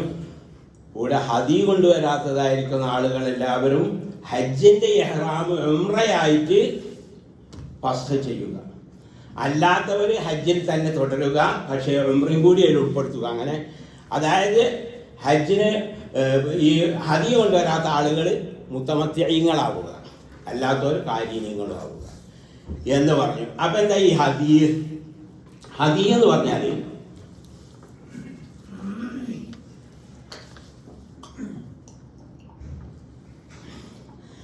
ഹദി എന്ന് പറഞ്ഞാൽ ഉംറക്കോ ഹജ്ജിനോ ഹറമിലേക്ക് പോകുന്നതായിരിക്കുന്ന ആളുകൾ കൊണ്ടുപോകുന്നതായിരിക്കുന്ന ബലിമൃഗത്തിനാണ് ഹദി എന്ന് പറയുന്നത്. പോകാത്തവർക്കും കൊടുത്തയക്കും ചെയ്യാം. റസൂൽ സല്ലല്ലാഹു അലൈഹി വസല്ലം പിന്നെ പോകുന്നതിൻ്റെ മുന്നേ പോകുന്ന ആളുകൾക്ക് റസൂൽ ഹദി കൊടുത്തയക്കാറുണ്ടായിരുന്നു. അപ്പോൾ ഈ ഹജ്ജത്തുൽ വദായിൽ പോന്നപ്പോൾ റസൂൽ ഹദി എത്ര 100 ഒട്ടകം അതിൽ നിന്ന് 63 ഒട്ടകം റസൂൽ മദീനത്തിൽ നിന്ന് കൊണ്ടുവന്നു. ബാക്കിയുള്ളത് അലി റളിയല്ലാഹു അൻഹു യമനിൽ നിന്ന് റസൂൽ സല്ലല്ലാഹു അലൈഹി വസല്ലം തങ്ങൾക്ക് വേണ്ടി കൊണ്ടുവന്നു. അങ്ങനെ 100 ഒട്ടകത്തിന് ഹദിയായിട്ട് കൊണ്ടുവന്നിട്ടുണ്ട്. ഈ ഹദീൻ്റെ യഥാർത്ഥ രൂപം എങ്ങനെയാണ് അറിയുന്നത്? അത് എവിടുന്നാണ് നമ്മൾ പോകുന്നത് അവിടുന്ന് തന്നെ കാലിനും കൊണ്ടുപോരാ, അവിടുന്ന് വാങ്ങി അറക്കലല്ല. നമ്മളെവിടുന്നാണ് പോകുന്നത് അവിടുന്ന് തന്നെ ഈ നാക്കാലിനും വാങ്ങി കൊണ്ടുപോവുക. അപ്പോൾ നടന്നിങ്ങനെ പോകല്ലേ, അതിൻ്റെ അടിയിൽ ഇതിൻ്റെ കാലൊടിഞ്ഞാലോ, കാലൊടിഞ്ഞാണ്ട് ഇതിന് മുന്നോട്ട് കൊണ്ടുപോയി യാതൊരു മാർഗമില്ല. അപ്പോൾ അതിൻ്റെ മസാലയും പറഞ്ഞിട്ടുണ്ട്. എന്താണ് റസൂൽ സല്ലല്ലാഹു അലൈഹി വസല്ലം തങ്ങൾക്ക് പറഞ്ഞു കൊടുത്തു. അങ്ങനെ സംഭവിച്ചാൽ എവിടെ അങ്ങനെ സംഭവിച്ചു വെച്ചാൽ അവിടെ ചേണ്ട അതിനെ അറുത്തിട്ട് അതിൻ്റെ കൗത്തിനുണ്ടാവും ചെരുപ്പിൻ്റെ മാല. കാരണം ഇത് കൊണ്ടുപോകുന്ന സമയത്ത് ഇത് ഹദിയാണെന്ന് അറിയാൻ വേണ്ടിയിട്ട് പിന്നെ മാല ഇടും, ചെരുപ്പിൻ്റെ മാല. അതുപോലെ അടയാളം വെക്കും. അടയാളം വെക്കൽ എങ്ങനെ? കത്തിയോണ്ട് എന്ത് ചെയ്യുക, ചെറിയൊരു മുറി ഉണ്ടാക്കുക, എന്നിട്ട് പിന്നെ രക്തം അതിൻ്റെ ദേഹത്തിൽ പുരട്ടുക. ഇത് ഇങ്ങനെ ചെയ്യും. എന്തിനാ ചെയ്യുന്നത്? അത് ഹദിയ എന്നറിയാൻ വേണ്ടി. ഹദിയ എന്ന് പറഞ്ഞാലുള്ള ഗുണം എന്താ? അതിനെ ആരും ഉപദ്രവിക്കൂല, ആ കൊണ്ടുപോകണം ആൾക്കാരും ഉപദ്രവിക്കൂല. എല്ലാവർക്കും മനസ്സിലായി, ഓ ഹറമുക്ക് വേണ്ട ആളാണ്, എന്ത് ശത്രുവാണെങ്കിലും ആരും ഒന്നും ചെയ്യൂല. അത്രക്കാണ് എല്ലാവർക്കും കാലത്ത് തന്നെ, കാഫിര്യങ്ങൾ ജാഹിലിയ കാലത്ത് തന്നെ. അപ്പോൾ അതെങ്ങാനും അതിൻ്റെ അടിയിൽ കാലൊടിഞ്ഞാൽ അപ്പോൾ പറഞ്ഞെന്താ, അറുത്ത് കാണ്ട് അതിൻ്റെ ചെരുപ്പ് അതിൻ്റെ രക്തത്തിൽ തന്നെ ആക്കിക്കാണ്ട് അതിൻ്റെ മേലെ അവിടെ ഇട്ടുകാണ്ട് പോയാൽ മതിയെന്നു. അപ്പോൾ വെറുതാവൂലേ? ആരാണ്ടാകുക? പണ്ഡിതന്മാർ പറയാണ് ഇങ്ങനെ ഹജ്ജിനോട് ആൾക്കാരെ നിന്ന് വല്ലൊന്ന് വീണത് ഉണ്ടോയെന്ന് പൊറുക്കാൻ നടക്കാൻ ഫക്കീറന്മാരുണ്ടാവും. അതുപോലെ തന്നെ വേറെ ഹജ്ജ് സംഘം വരുന്നവരുണ്ടാവും, ഓർക്കൊക്കെ ഉപയോഗിക്കുക. ഈ സംഘത്തിലുള്ള ആൾക്കാർ തിന്നാൻ പറ്റില്ല. അല്ലാന്നുണ്ടെങ്കിൽ ഒരു വല്ല ചുഴിവര് ഇത് അറുത്തുകാണ്ട് ആ കാലൊടിഞ്ഞതാണെന്ന് പറഞ്ഞാൽ വല്ല അറുത്തുകാണ്ട് തിന്നാളൂലേ. അതിന് കാലൊടിഞ്ഞാൽ എന്ത് പാടില്ല, അതിൽപ്പെട്ട ആർക്കും തിന്നാൻ പാടില്ല. ആ സംഘത്തിൽ നിന്ന് ഒരാൾക്ക് തിന്നാൻ പാടില്ല, വേറുള്ളവർക്ക് തിന്നാം. അപ്പം ഇങ്ങനെ ആക്കണം. ഇതാണ് ഹദി. ഇതാണ് ഏറ്റവും വലിയ രൂപം. ഇത് കഴിഞ്ഞാൽ പിന്നെ മീഖാത്ത് നിന്ന് വാങ്ങിക്കൊണ്ടുപോകുക, അതാണ് രണ്ടാമത്തത്. മൂന്നാമത്തെ മർത്തബയാണ് ഏത്? മിനിന്ന് വാങ്ങിയാണ്ട് അറക്കുക എന്നുള്ളത്. ഏതായാലും ഹദി ഉള്ളത് കൊണ്ട് ഞാനെന്ത് ചെയ്യുന്നില്ല, ഞാൻ തഹല്ലുലാകുന്നില്ല എന്ന്. അപ്പോൾ ആയിഷ റളിയല്ലാഹു അൻഹ അവരും ഹദി കൊണ്ടുവരാത്ത ആളായിരുന്നു. അപ്പോൾ അവരെന്ത് ചെയ്തു? സുൽത്താൻ്റെ ആജ്ഞപ്രകാരം ഉംറൻ്റെ ഇഹ്റാമാക്കി. ഇത് പക്ഷേ ദുൽഹജ്ജത്തിൻ്റെ അന്ന് ഹജ്ജിനെ ഇഹ്റാം ചെയ്യണ്ടേ? ആ സമയം ആയിഷയ്ക്ക് സൂത കയറി ചെന്നപ്പോൾ പെരുന്നലോളിയാണ്. അപ്പോൾ എന്തേന്ന് വെച്ച്, അപ്പോൾ എനിക്ക് ഹൈവാണ്, ഇങ്ങനെ ഞാൻ തവാഫ് ചെയ്തിട്ടില്ല, ഞാൻ ഉംറയിൽ നിന്ന് ഒഴിവായിട്ടില്ല, പിന്നെ എങ്ങനെ ഞാൻ ഹജ്ജ് ചെയ്യുക എന്ന് ചോദിച്ചപ്പോൾ റസൂൽ സല്ലല്ലാഹു അലൈഹി വസല്ലം തങ്ങൾ ചെയ്തു, അവരോട് ഹജ്ജും കൂടി അതിൽ ഉൾപ്പെടുത്താൻ പറഞ്ഞു. അങ്ങനെ അവർ ആയിഷ ബീവി ആദ്യ ഹജ്ജിൽ ഇഹ്റാം ചെയ്തു, പിന്നെ അത് ഫസ്റ്റാക്കി ഉംറാക്കി, പിന്നെ ഉംറയിൽ കൂടെ ഹജ്ജും കൂടി കടത്തി, അങ്ങനെ ഖാരീനത്തായി.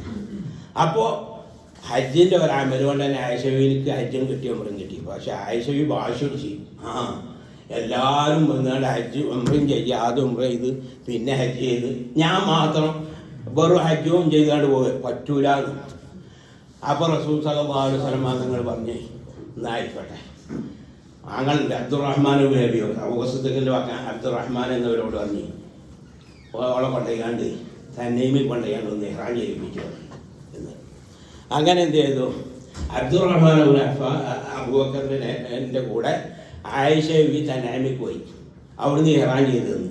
അതപ്പോൾ മസ്ജിദ് ആയിഷ എന്നല്ല തന്നൈമിലെ പള്ളിക്ക്.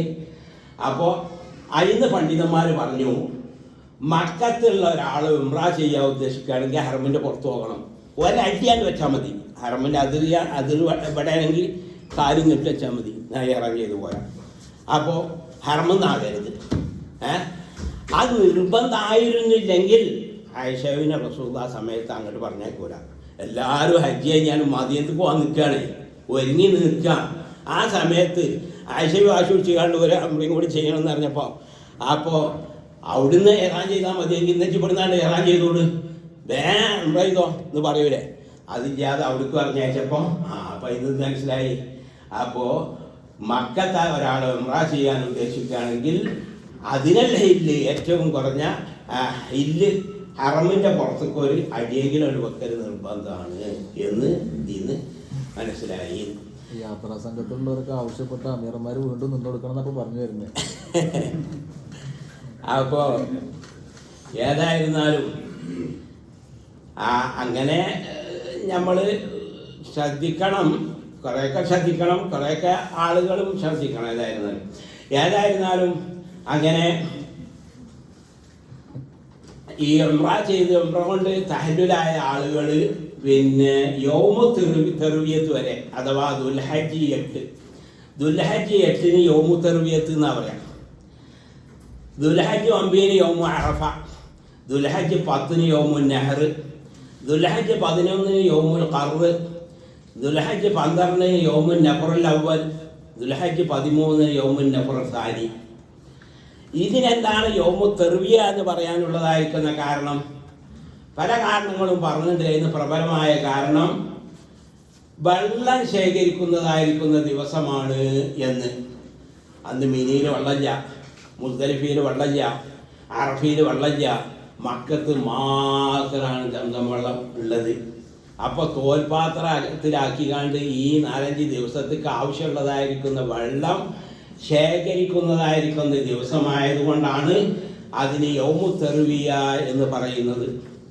പിറ്റേന്ന് യൗമുൽ അറഫ ദിവസം, പിറ്റേന്ന് യൗമുൻ നഹർ ബലിപെരുന്നാൾ ദിവസം, യൗമുൽ ഖർർ 11 യൗമുൽ ഖർർ പറയാൻ കാരണം അന്ന് എവിടെ എല്ലാവരും മിനിയിൽ അടങ്ങി ഒതുങ്ങി ഇങ്ങനെ നിൽക്കുക, ആരും പുറത്തു പോകില്ല. രണ്ടാമത്തെ 12 നഫറുൽ അവ്വൽ, ഒന്നാം ഘട്ട പുറപ്പാടിൻ്റെ ദിവസം. രണ്ടാമത് യൗമുൻ നഫറുൽ സാനി 13-ൻ്റെ അന്ന്. അപ്പോൾ ഏതായിരുന്നാലും യൗമു തെർവിയത്തായപ്പം റസൂൽ സല്ലല്ലാഹു അലൈഹി വസല്ലം തങ്ങളും സഹാബത്തും ഈ ഉംറ ചെയ്ത് തഹല്ലുലായോരൊക്കെ ഇഹ്റാം ചെയ്തു. അപ്പോൾ തമത്വമായിട്ട് ഇഹ്റാം ചെയ്യുന്നതായിരിക്കുന്ന ആളുകൾക്ക് ഏറ്റവും നല്ലത് അവരെ തമത്വന് ഒരളവുണ്ടാവുമല്ലോ, ആ അളക്കാനുള്ളതായിരിക്കുന്ന മൃഗം ഉണ്ടെങ്കിൽ ഏറ്റവും നല്ലത് 8-ൻ്റെ അന്ന് ഇഹ്റാം ചെയ്യലാണ്. അല്ലെങ്കിൽ മൃഗം ഇല്ലെങ്കിൽ, മൃഗം വാങ്ങാനുള്ള കാശും ഇല്ല, എന്നാൽ ഏറ്റവും നല്ലത് ദുൽഹജ്ജ് 6-ൻ്റെ മുമ്പ് ഇഹ്റാം ചെയ്യലാണ്. കാരണം അവൻ 3 ഇഹ്റാമിലായിക്കൊണ്ട് 3 നോമ്പ് നോൽക്കേണ്ടി വരും, നാട്ടിലെത്തിയ ശേഷം 7 നോമ്പ് നോൽക്കേണ്ടി വരും. ഈ ഇഹ്റാമിലുള്ളതായിരിക്കുന്ന നോമ്പ് 3 നോമ്പ് നോൽക്കണമെങ്കിൽ അത് 6, 7, 8 ഈ 3 ദിവസം നോമ്പ് എടുക്കാം. 9-ൻ്റെ അന്നത്തെ നോമ്പ് അഥവാ അറഫ ദിവസം നോമ്പ് ഒരിക്കൽ രാജ്യന്മാർക്ക് നല്ലതല്ല. അതുകൊണ്ട് ഏറ്റവും നല്ലത് 6-ൻ്റെ മുമ്പ് ഇഹ്റാം ചെയ്യലാണ്. 7-ൻ്റെ മുമ്പായാലും മതി, എന്നാൽ പിന്നെ 7, 8, 9 ഏതായിരുന്നാലും അതിൻ്റെ അങ്ങോട്ട് വിധിക്കാൻ പറ്റൂല. മൃഗം ഉണ്ടെങ്കിൽ യൗമു തർവിയത്തിൻ്റെ അന്ന് ഇഹ്റാം ചെയ്യലാണ് നല്ലത്. അങ്ങനെ എന്ത് ചെയ്തു, അവർ ഇഹ്റാം ചെയ്തു. റസൂൽ സല്ലല്ലാഹു അലൈഹി വസല്ലം ഇഹ്റാമിൽ തന്നെയാണ്, കൂടെ ഹദിയുള്ളവരൊക്കെ ഇഹ്റാമിലാണ്, ബാക്കിയുള്ളവർ അന്ന് ഹജ്ജിന് ഇഹ്റാം ചെയ്യുകയും ചെയ്തു. അങ്ങനെ അവരെന്ത് ചെയ്തു, മിനായിലേക്ക് പോയി. എന്തിനാ മിനയിലേക്ക് പോയത്?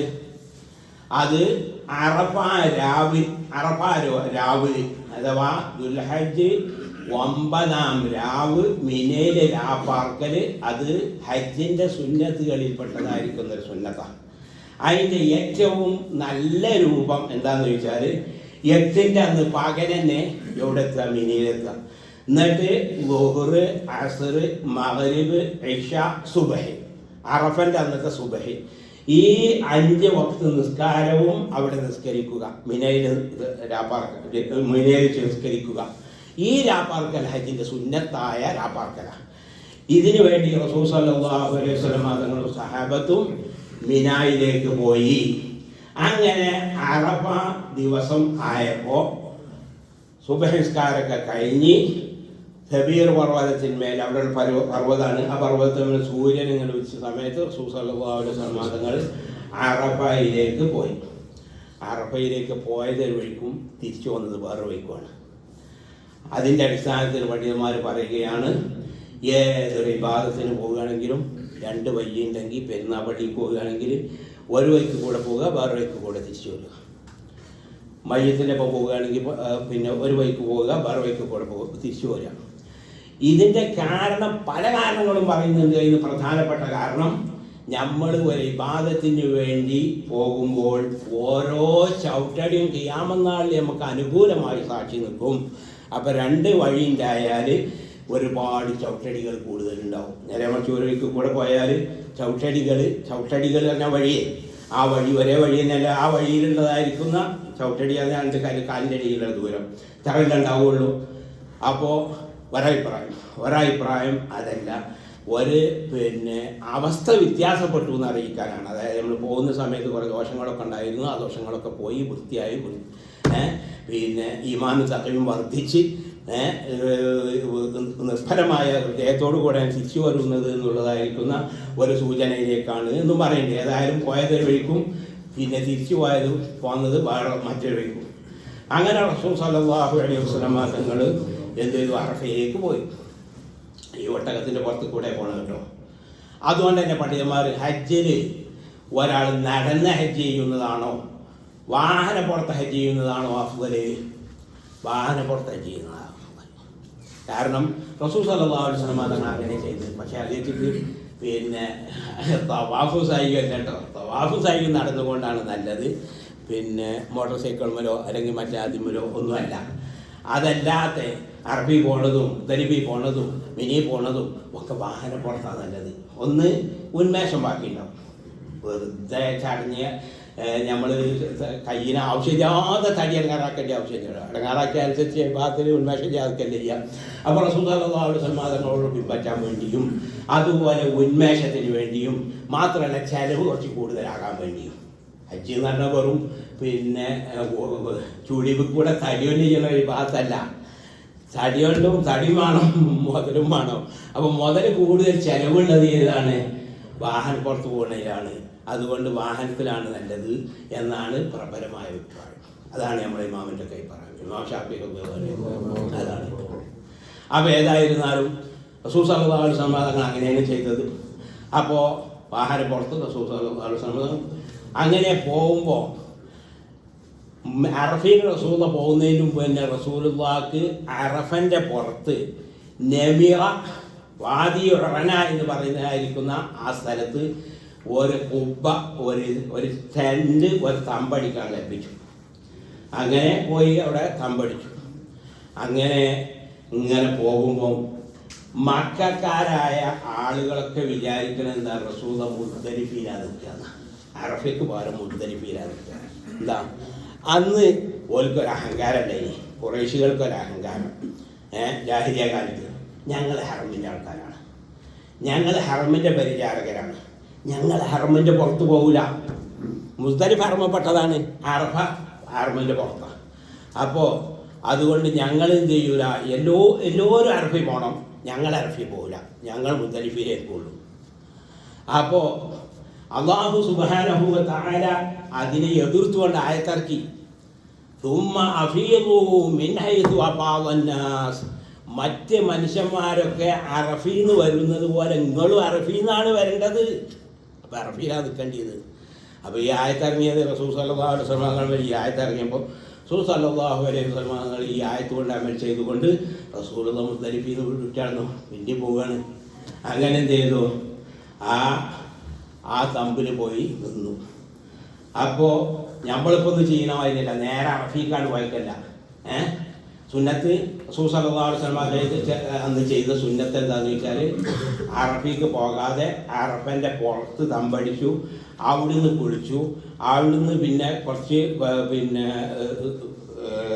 ഉച്ച തിരിഞ്ഞപ്പോൾ പോയാണ്ട് കുറച്ചുകൂടിയാണ്ട് പോയാണ്ട് ഇന്നിപ്പോൾ ആ പള്ളി നിലകൊള്ളുന്നതായിരിക്കുന്ന ആ പള്ളീൻ്റെ പിൻവശത്ത് അവിടുന്ന് എന്ത് ചെയ്യുക, 2 ഖുത്ബി 2 റക്അത്ത് പിന്നെ ഗുഹുവാസവും കൂടി ജമ്മാക്കി നിസ്കരിച്ച ശേഷം അറഫയിലേക്ക് പോവുക. അങ്ങനെയാണ് റസൂൽ സല്ലല്ലാഹു അലൈഹി വസല്ലം അതങ്ങൾ ചെയ്തത്. പക്ഷേ ഇന്ന് ജനബാഹുല്യം കൊണ്ട് അത് പ്രാവർത്തികമാക്കാൻ ആർക്കും സാധ്യമല്ല. എന്നിരുന്നാലും സുന്നത്ത് അങ്ങനെയാണ് എന്നുള്ളത് നമ്മൾ മനസ്സിലാക്കുക. ഏതായാലും ആ തമ്പുര റസൂൽ സല്ലല്ലാഹു അലൈഹി വസല്ലം അതങ്ങളെ ഇറങ്ങുകയും ആ ഉച്ചയാകാനായപ്പോൾ ദവാലിൻ്റെ സമയമായപ്പോൾ പിന്നെ 2 ഖുത്ബ, ആ ഖുത്ബ അത് ഹജ്ജിലുള്ളതായ പ്രധാന ഖുത്ബ.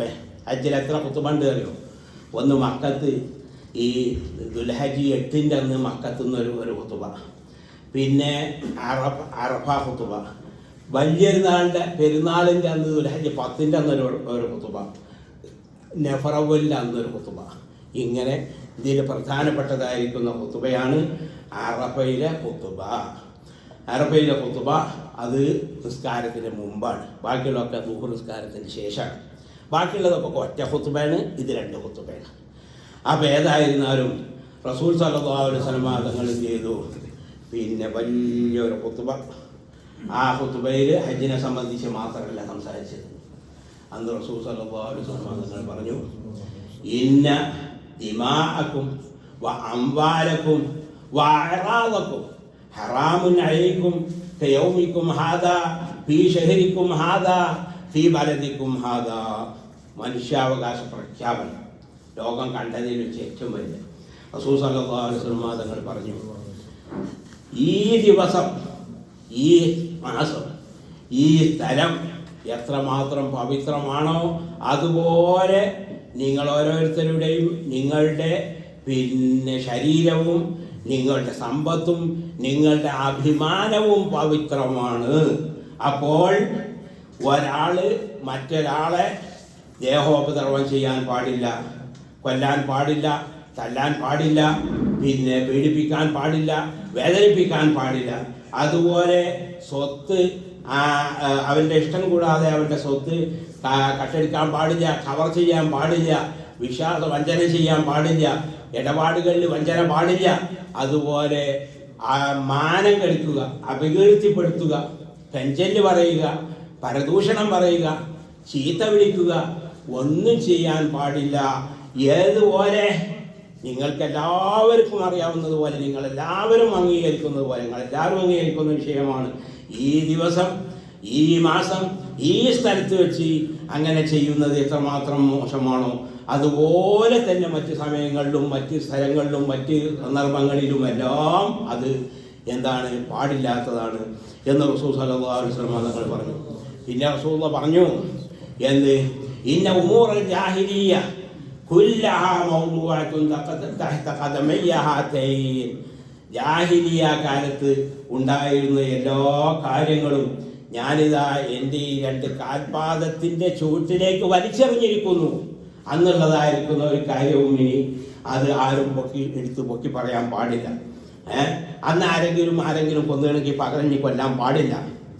ആദ്യമായി ഞാൻ ക്യാൻസലാക്കുന്നതായിരിക്കുന്ന അത് ഖിസാസ് ഏതാണ്, എൻ്റെ കുടുംബത്തിൽപ്പെട്ട റസൂൽ പറയാണ്, എൻ്റെ കുടുംബത്തിൽപ്പെട്ടതായ പിന്നെ ഇബ്നു റബിയത്തിൻ്റെ മകൻ, റബിയത്ത് ഹാരിസിൻ്റെ മകൻ, ഹാരിസ് അബ്ദുൽ മുത്തലിബിൻ്റെ മകൻ, അബ്ദുൽ മുത്തലിബിൻ്റെ മകൻ, ഹാരിസിൻ്റെ മകൻ, റബീഅത്തിൻ്റെ മകനായ ചെറിയ കുട്ടി, ആ കുട്ടി മുല കുടിച്ചുകൊണ്ടിരിക്കുന്നതായ പ്രായത്തിൽ ഹുദൈൽ ഗോത്രത്തിൽപ്പെട്ടതായിരിക്കുന്ന ഒരാൾ ഈ കുട്ടിനെ കൊന്നിട്ടുണ്ട്.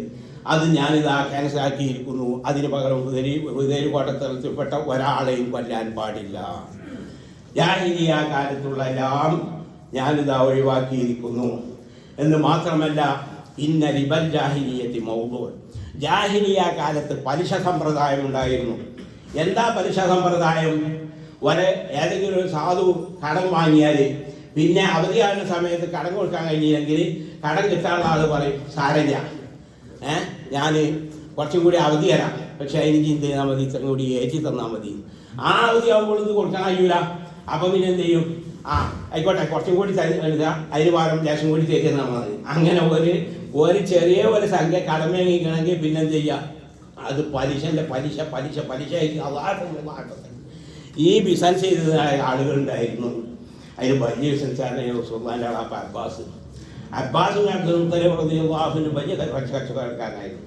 കാരണം അന്ന് അത് ഹറാമാക്കിയിട്ടില്ല. അങ്ങനെ റസൂൽ പറഞ്ഞു, ആദ്യം ഞാൻ ക്യാൻസലാക്കുന്ന പലിശ എൻ്റെ അളാപ്പ അബ്ബാസ് എന്നവരെ പലിശയാണ്. അവരോട് ആര് കടം വാങ്ങിയിട്ടുണ്ടെങ്കിലും മൂലധനം മാത്രം തിരിച്ചു കൊടുത്താൽ മതി, ആരും പലിശ കൊടുക്കേണ്ടതില്ല എന്ന്. അതാണ് നേതാക്കന്മാർ എന്തെങ്കിലും ഒരു കാര്യം നടപ്പാക്കുമ്പോൾ ആദ്യം അവരുടെ കുടുംബത്തിനുമാണ് അത് ഏറ്റവും ആദ്യം നടപ്പാക്കേണ്ടത്. എന്നാൽ ബാക്കിയുള്ളവരെ വേഗം സ്വീകരിക്കും. പിന്നെ അതിൻ്റെ ശേഷം റസൂൽ സല്ലല്ലാഹു അലൈഹി വസല്ലം എന്ത് ചെയ്തു? പെണ്ണുങ്ങളെ കാര്യം പെണ്ണുങ്ങൾ പ്രത്യേകം ശ്രദ്ധിക്കണം. പെണ്ണുങ്ങളെ പ്രത്യേകം മാനിക്കണം. അവരോട് നല്ല നിങ്ങൾ പെരുമാറണം. അവരെ ഒരു നിലയ്ക്കും പീഡിപ്പിക്കാൻ പാടില്ല. കാരണം അല്ലാഹു സുബ്ഹാനഹു വ തആല നിങ്ങളെ ഏൽപ്പിച്ചതായിരിക്കുന്ന ഒരു അമാനത്ത് സ്വത്താണ് നിങ്ങളുടെ ഭാര്യമാരും. അവരെ നിങ്ങൾ ഒരു നിലക്കും ഉപദ്രവിക്കാൻ പാടില്ല. നിങ്ങൾ അള്ളാഹുവിൻ്റെ വചനം കൊണ്ടാണ് അള്ളാഹു നിങ്ങൾ അവരെ ഹലാലാക്കിയിട്ടുള്ളത്. അതായത് പരിശുദ്ധ ഖുർആനിൽ പറഞ്ഞ തസ്വീജ് അല്ലെങ്കിൽ ഇൻകാഹ് എന്നുള്ളതായിരിക്കുന്ന ആ സീറ ചെല്ലിയെങ്കിലേ എന്ത് നിക്കാഹ് സഹിയാവുള്ളൂ. അപ്പോൾ അള്ളാഹുവിൻ്റെ വചനം കൊണ്ടാണ് നിങ്ങൾ അവരുമായുള്ളതായ ലൈംഗികബന്ധം ഹലാലാക്കിയിരിക്കുന്നത്. അതുപോലെ അല്ലാഹു സുബ്ഹാനഹു വ തആല നിങ്ങളെ ക്ഷേപിച്ചതായിരിക്കുന്ന അമാനത്താണ് അവർ. അതുകൊണ്ട് നിങ്ങൾ അവരെ ഒരു രൂപത്തിലും നിങ്ങൾ അവരെ ഉപദ്രവിക്കാൻ പാടില്ല എന്ന് മാത്രമല്ല റസൂലുള്ളാഹി പറഞ്ഞു, ഭർത്താവിന് ഇഷ്ടമില്ലാത്തതായിരിക്കുന്ന ആരെയും വീട്ടിൽ ഭാര്യ കടത്താൻ പാടില്ല. ഭാര്യ ഭർത്താവിന് ഇഷ്ടമില്ലാത്ത ആരെയും കടത്താൻ പാടില്ല. ആരാണെങ്കിൽ ആണിനെയും പാടില്ല, പെണ്ണിനെയും പാടില്ല, വലിയവനെയും പാടില്ല, വരും പാടില്ല, സ്വന്തം കുടുംബത്തിനും പാടില്ല. സ്വന്തം മാനി പാപ്പാനെയാണെങ്കിലും ഭർത്താവിന് ഇഷ്ടമില്ലാതെ ഭാര്യ കടത്താൻ പാടില്ല. എന്താ? ചിലപ്പോൾ ഭർത്താവിനെ അറിയിക്കാനോ ഉമ്മ വന്നാൽ, പെണ്ണുങ്ങളമ്മ വന്നാൽ, അമ്മായി വന്നാൽ പെണ്ണുങ്ങളെ ഇങ്ങനെ മുച്ചുമുകേറ്റി ഇടങ്ങാറാക്കി ദാമ്പത്യ ബന്ധം നഷ്ടപ്പെടുത്തുമെന്ന് വിചാരിച്ച കാര്യത്തിന് ശേഷം പിന്നെ എൻ്റെ അമ്മയാണെങ്കിലും കൊണ്ട് വരാൻ വേണ്ട എന്ന് പറയുന്നത്. അതൊന്നും ഇല്ലെങ്കിൽ പറയാനും പാടില്ല കേട്ടോ. അങ്ങനൊന്നും ഇല്ലെങ്കിൽ പറയരുത്. നല്ല ഭാര്യമാരോട് പെരുമാറാൻ തന്നെ നല്ല പെരുമാറാന്ന് പറഞ്ഞാൽ പോലെ കുടുംബക്കാരെ ബഹുമാനിക്കാന്നുള്ളത്. അപ്പം ഇങ്ങനെ പറഞ്ഞാൽ ഭാര്യയ്ക്ക് എന്ത് ചെയ്യാൻ പാടില്ല? സ്വന്തം മാനി പാപ്പാനെയാണെങ്കിൽ കട്ടാൻ പാടില്ല, ഭർത്താവിൻ്റെ വരി കട്ടാൻ പാടില്ല. അതും ന്യായം തന്നെയാണല്ലോ. നമ്മൾ ആലോചിക്കാതെ ഭർത്താവിൻ്റെ അതിൽ വരാം. അപ്പോൾ അവരൊന്നൊരു സമ്മതം കൊടുക്കണം. അല്ലെങ്കിൽ സമ്മതം ഉണ്ടാവുന്നുണ്ട്, ഭാര്യയ്ക്ക് അറിയണമെന്നാലേ അങ്ങനത്തെ കടത്താൻ പാടുള്ളൂ. അത് ഭാര്യ ശ്രദ്ധിക്കേണ്ടതാണ് എന്ന് പറഞ്ഞു. പിന്നെ പറഞ്ഞു, ഭാര്യയ്ക്ക് നിങ്ങൾ ചെലവ് കൊടുക്കേണ്ടതാണ്, വസ്ത്രം കൊടുക്കേണ്ടതാണ്, പാർപ്പിടം കൊടുക്കേണ്ടതാണ്. ഭാര്യ നിങ്ങൾ എന്ത് ചെയ്യല്ല, അവരെ പണിക്ക് പറഞ്ഞേക്കല്ല വേണ്ടത്, നിങ്ങൾ അധ്വാനിക്കുക, എൻ്റെ ഭാര്യയ്ക്ക് തിന്നാൻ കൊടുക്കുക. ഇത് പറയുന്നത് ഏത് കാലത്താങ്ങൾ ആലോചിച്ച് വെക്കണം. അന്ന് പെണ്ണുങ്ങൾക്ക് എന്തില്ല, സ്വത്തവകാശമില്ല. ഒരു പെണ്ണിന് അവളുടെ ജീവിത പങ്കാളിനെ തിരഞ്ഞെടുക്കാനുള്ള അധികാരമില്ല. അവളോട് സമ്മതം ചോദിക്കൂല. പാപ്പാക്ക് പോച്ചുകോലിക്കാണ് കെട്ടിച്ചു വിട്ട. അതിലെങ്ങാനും പിന്നെ വേറെ പെണ്ണിന് മക്കളുള്ളതായിരിക്കുന്ന ചെങ്ങായി കൊണ്ട കെട്ടിച്ചു കൊടുത്തിട്ടുണ്ടെങ്കിൽ ഈ ചെങ്ങായി മരിച്ചാൽ ആദ്യത്തെ പെണ്ണിൻ്റെ മൂത്ത മോന് നിക്കാഹ് കൂടാതെ ഈ പെണ്ണ് ഇളയമത്തുള്ള ഭാര്യയായി തീരും. ജാഹിലിയ്യ നിയമം. ഒന്നും പറയാൻ പാടില്ല. ഭർത്താവിൻ്റെ മൂത്ത മകന് ഭർത്താവിൻ്റെ മരണത്തോടു കൂടെ ഈ ഭാര്യ ഭാര്യയായാൽ തയ്യാറായിക്കൊള്ളണം. അങ്ങനെയുള്ളതായിരിക്കുന്ന സമയത്താണ് റസൂൽ സല്ലല്ലാഹു അലൈഹി വസല്ലം തങ്ങളുടെ പ്രഖ്യാപനം. ആരോടാ പ്രഖ്യാപിക്കണത്? ഈ ലക്ഷക്കണക്കിന് ആളുകൾ, ലക്ഷത്തിൽ പരം സഹാബത്തിന്റെ മുന്നിൽ വെച്ചാണ് റസൂൽ സല്ലല്ലാഹു അലൈഹി വസല്ലം. അങ്ങനെ ഈ പ്രസംഗമൊക്കെ കഴിഞ്ഞു. അറഫയിലുള്ളതായിരിക്കും നൃത്തത്തിന് വേണ്ടി റസൂൽ സല്ലല്ലാഹു അലൈഹി വസല്ലം തങ്ങൾ എന്ത് ചെയ്തു? അവിടെ പോയി. എവിടെയാണ് റസൂൽ സല്ലല്ലാഹു അലൈഹി വസല്ലം തങ്ങൾ നിന്നത്? ജബലുർ റഹ്മ എന്ന് പറയുന്നതായിരിക്കുന്ന അറഫ, ആ അറഫയിലെ മല ഉണ്ടല്ലോ, ആ മലന്റെ താഴ്വരയിൽ ഒരു പാറക്കല്ലുണ്ട്. ആ പാറക്കല്ലുമിലാണ് റസൂൽ സല്ലല്ലാഹു അലൈഹി വസല്ലം തങ്ങൾ നിന്നത്. പക്ഷേ റസൂൽ പറഞ്ഞു, വഖഫ്തു ഹാഹുന വഅറഫ കുല്ലുഹാ മൗഖിഫ്. ഞാൻ ഇവിടെ നിന്നിട്ടുണ്ടെങ്കിലും അറഫയിൽപ്പെട്ട എല്ലാ സ്ഥലവും നിൽക്കാൻ പറ്റിയതായിരിക്കുന്ന സ്ഥലം തന്നെയാണ്. അല്ലെങ്കിൽ എല്ലാവരും ഊടി തിരക്ക് പിടിക്കാണ്ട് അവിടെ തന്നെ നിൽക്കണം ചോദിച്ചാണ്ട് തിരക്കും ഉണ്ടാക്കിക്കാണ്ട് മനുഷ്യന്മാരും വെച്ചില്ലാതെ വല്ല മാർഗമുണ്ടോ? അപ്പോൾ അതിന് പണ്ഡിതന്മാർ പറഞ്ഞു, കഴിയുമെങ്കിൽ അവിടെ നിൽക്കുകയാണ് നല്ലത്. കഴിയുമെങ്കിൽ റസൂൽ സല്ലല്ലാഹു അലൈഹി വസല്ലം തങ്ങൾ നിൽക്കുന്നിടത്ത് നിൽക്കുകയാണ് നല്ലത്, നിന്നോടത്ത് നിൽക്കുകയാണ് നല്ലത്. പക്ഷെ അതിന് കഴിയൂല. ആ പർവ്വതത്തുമ്പോൾ കയറുന്നതിന് യാതൊരു പുണ്യമില്ല. ജബലുർ റഹ്മ എന്ന് പറയുന്നതായ അത് ചില ആളുകൾ അവിടെ പിന്നെ കയറുന്നതിന് പുണ്യമുണ്ടെന്നും അവിടെ കയറിയാണ്ട് അമ്പിയാക്കന്മാർ അവിടെ കയറിയിരുന്നതെന്നും എന്നൊക്കെ പറഞ്ഞതായിരിക്കുന്ന ആളുകളുണ്ട്. അത് ഒക്കെ തെറ്റാണ്. ആ മലക്ക് ഒരു പുണ്യവുമില്ല. അറഫയിൽപ്പെട്ട എവിടെ നിൽക്കാം. റസൂൽ നിന്നത് ആ പാറപ്പുറത്താണ്. നിങ്ങൾ നോക്കണം, റസൂൽ സല്ലല്ലാഹു അലൈഹി വസല്ലം നിങ്ങൾ ആ പാറപ്പുറത്ത് ഒട്ടകത്തിൻ്റെ പുറത്ത് ഒരു കൈ കൊണ്ട് ഒട്ടകത്തിൻ്റെ കടിഞ്ഞാണിങ്ങനെ പിടിച്ച്, പിന്നെ കയറിങ്ങനെ പിടിച്ചിങ്ങനെ, മറ്റേ കൈ ഇങ്ങനെ പിടിച്ചിങ്ങനെ, ഈ പിടുത്തം പിടിച്ചിട്ട് ആ സമയം മുതൽക്ക് ഉറൂബാകുന്നത് വരെ റസൂൽ സല്ലല്ലാഹു അലൈഹി വസല്ലം തങ്ങൾ ഉയർത്തിയതായ കൈ താഴ്ത്താതെയാണ് നിൽക്കണം ദുആ ചെയ്ത് കിടന്നത്. ആർക്കെങ്കിലും കഴിയോ? ഒരു മനുഷ്യനും കഴിയൂല. റസൂൽ സല്ലല്ലാഹു അലൈഹി വസല്ലം തങ്ങൾ മുഅ്ജിസത്താണ് എന്ന് പറയണം സംഭവം. റസൂൽ സല്ലല്ലാഹു അലൈഹി വസല്ലം തങ്ങൾ ഇങ്ങനെ നിന്നത് സഹാബത്ത് വിവരിക്കാൻ. ആ നിന്നതായ ശരിക്ക് പോയിന്റ് ഹബലുൽ മുഷാഹത്തിൻ്റെ പുറത്ത് എന്നൊക്കെ പറഞ്ഞാൽ അതൊന്നും ഇവിടെ പറഞ്ഞിട്ട് പെട്ടെന്ന് നമുക്ക് മനസ്സിലാവില്ല, വേണ്ടി ഞാൻ വിടുകയാണ്. ഏതായാലും ആ പാറക്കല്ലിൻ്റെ മുകളിൽ റസൂൽ സല്ലല്ലാഹു അലൈഹി വസല്ലം തങ്ങൾ സൂര്യൻ അസ്തമിച്ച് എന്ത് ചെയ്യുന്ന ഒരല്പസമയം കൂടി കഴിയുന്നത് വരെ ഈ രൂപത്തിൽ ഒട്ടകത്തിൻ്റെ കയറൊരു കൈ പിടിച്ചിക്കണ്, ആ കയ്യും ഉയർത്തിക്കണ്, മറ്റേ കയ്യിലൊന്നുമില്ല, ഈ രണ്ട് കയ്യും ഇങ്ങനെ ഉയർത്തി പിടിച്ചിട്ട് റസൂൽ സല്ലല്ലാഹു അലൈഹി വസല്ലം തങ്ങൾ റൂഹ് വരെ നിന്നുകാണ്ട് ദുആ ചെയ്തു. അപ്പോൾ പണ്ഡിതന്മാർ പറയുകയാണ്, അറഫയിൽ നിൽക്കുന്ന ആളുകൾക്ക് വാഹനപ്പുറത്താണ് നല്ലത്, വെയിൽ കൊണ്ടുകൊണ്ടാണ് നല്ലത്, പിന്നെ എല്ലാ സമയവും ഇബാദത്തിനായി. പക്ഷേ അത് നിർബന്ധമല്ല. ഹജ്ജ് കിട്ടാൻ ചെയ്താൽ മതി. അറബിയിൽ നിൽക്കുന്നതായ സമയമുണ്ടല്ലോ, ആ സമയം അതിപ്പോൾ ദുൽഹജ്ജ് 9 അന്നത്തെ ളുഹ്ർ മുതൽക്ക് പെരുന്നാളിൻ്റെ അന്ന് നേരം വെളുക്കുന്നത് വരെയാണ്. അതിൻ്റെ ഇടയിലുള്ള ഏതെങ്കിലും സമയത്ത് ഒരല്പസമയത്ത് അറഫയിൽപ്പെട്ട ഏതെങ്കിലും ഒരു സ്ഥലത്ത് നിന്നാൽ തന്നെ അറഫ കിട്ടുമെങ്കിലും ഏറ്റവും നല്ലത് എന്ത് ചെയ്യുക, ഈ നിസ്കാരവും പൊത്തുബി നിസ്കാരവും കഴിഞ്ഞു. നിസ്കാരം നമ്മൾ വിട്ടുപോയി കേട്ടോ. ഈ പൊത്തുബായി ചെയ്യുന്ന ശേഷം തങ്ങൾ എന്ത് ചെയ്തു, ളുഹ്ർ 2 റക്അത്തും ഉടനെ തന്നെ അസ്ർ 2 റക്അത്തും മുന്തിച്ച് ജമാക്കി നിസ്കരിച്ചു. ഈ മുന്തിച്ച് ജമാക്കിയത് എന്തിനു വേണ്ടിയാണ്? അത് ഹജ്ജിൻ്റെ ഭാഗമായിട്ടാണോ അതോ യാത്രക്കാരായത് കൊണ്ടാണോ? പണ്ഡിതന്മാർക്ക് അഭിപ്രായമുണ്ട്. ബലപ്പെട്ട അഭിപ്രായമനുസരിച്ച് യാത്രക്കാരായത് കൊണ്ടാണ്. അപ്പം അതനുസരിച്ച് മക്കക്കാർക്കും അതുപോലെ മക്കയുടെ അടുത്ത് പരിസരത്ത് താമസിക്കുന്ന ആളുകൾക്കും ഒന്നും ഈ ജംഅ പാടില്ല. അതല്ലാത്ത യാത്രക്കാർക്ക് പാടുണ്ട്. അപ്പോൾ ഹജ്ജിന് നേതൃത്വം കൊടുക്കുന്നതായിരിക്കുന്ന ആളുകൾ പിന്നെ മുസാഫിരീങ്ങളാണെങ്കിൽ അവരിങ്ങനെ നിസ്കരിക്കുമ്പോൾ പറയണം, എന്ത്, ഞങ്ങൾ മുസാഫിരീങ്ങളായതുകൊണ്ടാണ് നിങ്ങൾ നാട്ടുകാർ ഓരോന്നും അതിൻ്റെ സമയത്ത് നിസ്കരിച്ചാൽ മതി എന്ന് പറയണം. ഏതായാലും ഈ 2 റക്അത്ത് ഈ 2 നിസ്കാരവും നിശ്ചയമാക്കി നിസ്കരിച്ചു. അറഫയിൽ നിന്നു. ഏതുവരെ? ഉറൂബ് വരെ. അപ്പോൾ ഉറൂബ് വരെ നിൽക്കൽ എന്താണ്? സുന്നത്താണ്. എന്നാൽ രാവുമായി പകലുമായി ഇങ്ങനെ രാവും പകലും രാവിൽ നിന്ന് ഒരല്പം കൂടി നിൽക്കൽ അത് ഈ നൃത്തത്തിൻ്റെ സുന്നത്തുകളിൽപ്പെട്ടതായിരിക്കുന്ന ഒരു സുന്നത്താണ്. അങ്ങനെ അവിടുന്ന് അറഫയിൽ നിന്നു. ആ അറഫയിലുള്ളതായിരിക്കുന്ന നൃത്തം കഴിഞ്ഞ ശേഷം റസൂൽ സല്ലല്ലാഹു അലൈഹി വസല്ലം തങ്ങൾ മുസ്ദലിഫയിലേക്ക് മടങ്ങുകയാണ്. എങ്ങനെ അറഫയിൽ വെച്ച് മാറുവേഷം നിസ്കരിച്ചിട്ടില്ല, വൈത്തിൽ വെച്ച് നിസ്കരിച്ചിട്ടില്ല. സുസലല്ലാഹു സമാധാനം മടങ്ങുന്ന സമയത്ത് റസൂലുള്ളാഹിന്റെ ബാക്കിലുണ്ടായിരുന്നത് ഉസാമത്ത് ബിൻ സെയ്ദ് എന്ന് പറയുന്നതായിരിക്കുന്ന സഹാബിയായിരുന്നു. ആരാണ് ഉസാമത്ത് ബിൻ സെയ്ദ്? സുസലല്ലാഹു സമാധാനം തങ്ങളുടെ അടിമയായിരുന്നു സെയ്ദ് ബിൻ ഹാരിസ. പിന്നെ റസൂലുള്ളാഹി അവരെ സ്വതന്ത്രനാക്കി വിടുകയും സ്വന്തം മകനെ പോലെ പോറ്റി വളർത്തുകയും ചെയ്തതായിരിക്കുന്ന മഹാനായ സെയ്ദ് ബിൻ ഹാരിസ റളിയല്ലാഹുവിന്റെ മകനാണ് ഉസാമ. ഉസാമയോടും റസൂലുള്ളാഹിക്ക് വമ്പിച്ച സ്നേഹമായിരുന്നു. ഫാത്തിമാവി കഴിച്ചാൽ പിന്നെ എൻ്റെ മോള് കഴിച്ചാൽ പിന്നെ ഏറ്റവും സ്നേഹം ഈ അടിമന്റെ കുട്ടി ഉസാമത്ത് ബിൻ സെയ്ദിനോടായിരുന്നു എന്നാണ് റസൂൽ സല്ലല്ലാഹു അലൈഹി വസല്ലം പറഞ്ഞിട്ടുള്ളത്.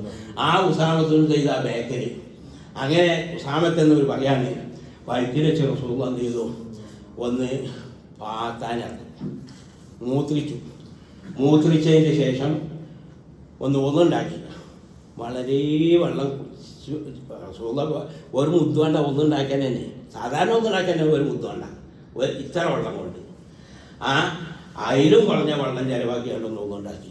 ഒന്നുണ്ടാക്കിയപ്പോൾ ഞാൻ പറഞ്ഞു അല്ലാഹു റസൂലേ യാ റസൂലല്ലാഹ് സലാം കേൾക്കണ്ടേ, നമ്മൾ മാരിവേഷം വെച്ചിട്ടില്ലല്ലോ. റസൂലുള്ളാഹി പറഞ്ഞു അസ്സലാമ, ഇവിടുന്നല്ല നമസ്കാരം മുന്നിലാണ്. എങ്ങനെ പിന്നെ മുസ്ദലിഫയിലെത്തിയാലാണ് നിസ്കരിച്ചത് പണ്ഡിതന്മാർ പറയുകയാണ്. അപ്പോൾ നല്ലതെന്താണ്? അറഫയിൽ നിൽക്കുന്ന ആൾക്ക് അവിടെ നിസ്കരിക്കാതെ മുസ്ദലിഫയിലെത്തിയാലും മാരിവേഷം കൂടി നിസ്കരിക്കാനാണ് ഏറ്റവും നല്ലത്. പക്ഷെ നല്ലതെന്നേ ഉള്ളൂ. ഒരാൾ പിന്നെ മുന്തിശയമാക്കി മാരുവിൻ്റെ സമയത്ത് തന്നെ അറഫയിൽ തന്നെ പിന്നെ മാരുവേഷം കൂടി നിസ്കരിച്ചാൽ കുഴപ്പമില്ല, വൈക്ക് നിസ്കരിച്ചാലും കുഴപ്പമില്ല. അല്ലെങ്കിൽ അറഫയിൽ വെച്ച് മാരിബും മുസ്ദലിഫയിൽ വെച്ച് നിസ്കരിച്ചാലും കുഴപ്പമില്ല. അതൊന്നും അഫ്ളലിൻ്റെ മാറ്റം എന്നേ ഉള്ളൂ. റസൂൽ സല്ലല്ലാഹു അലൈഹി വസല്ലം തങ്ങൾ ചെയ്തതായിരിക്കുന്ന അഫ്ളൽ മുസ്ദലിഫയിൽ വെച്ച് നിസ്കരിക്കലാണ്. അങ്ങനെ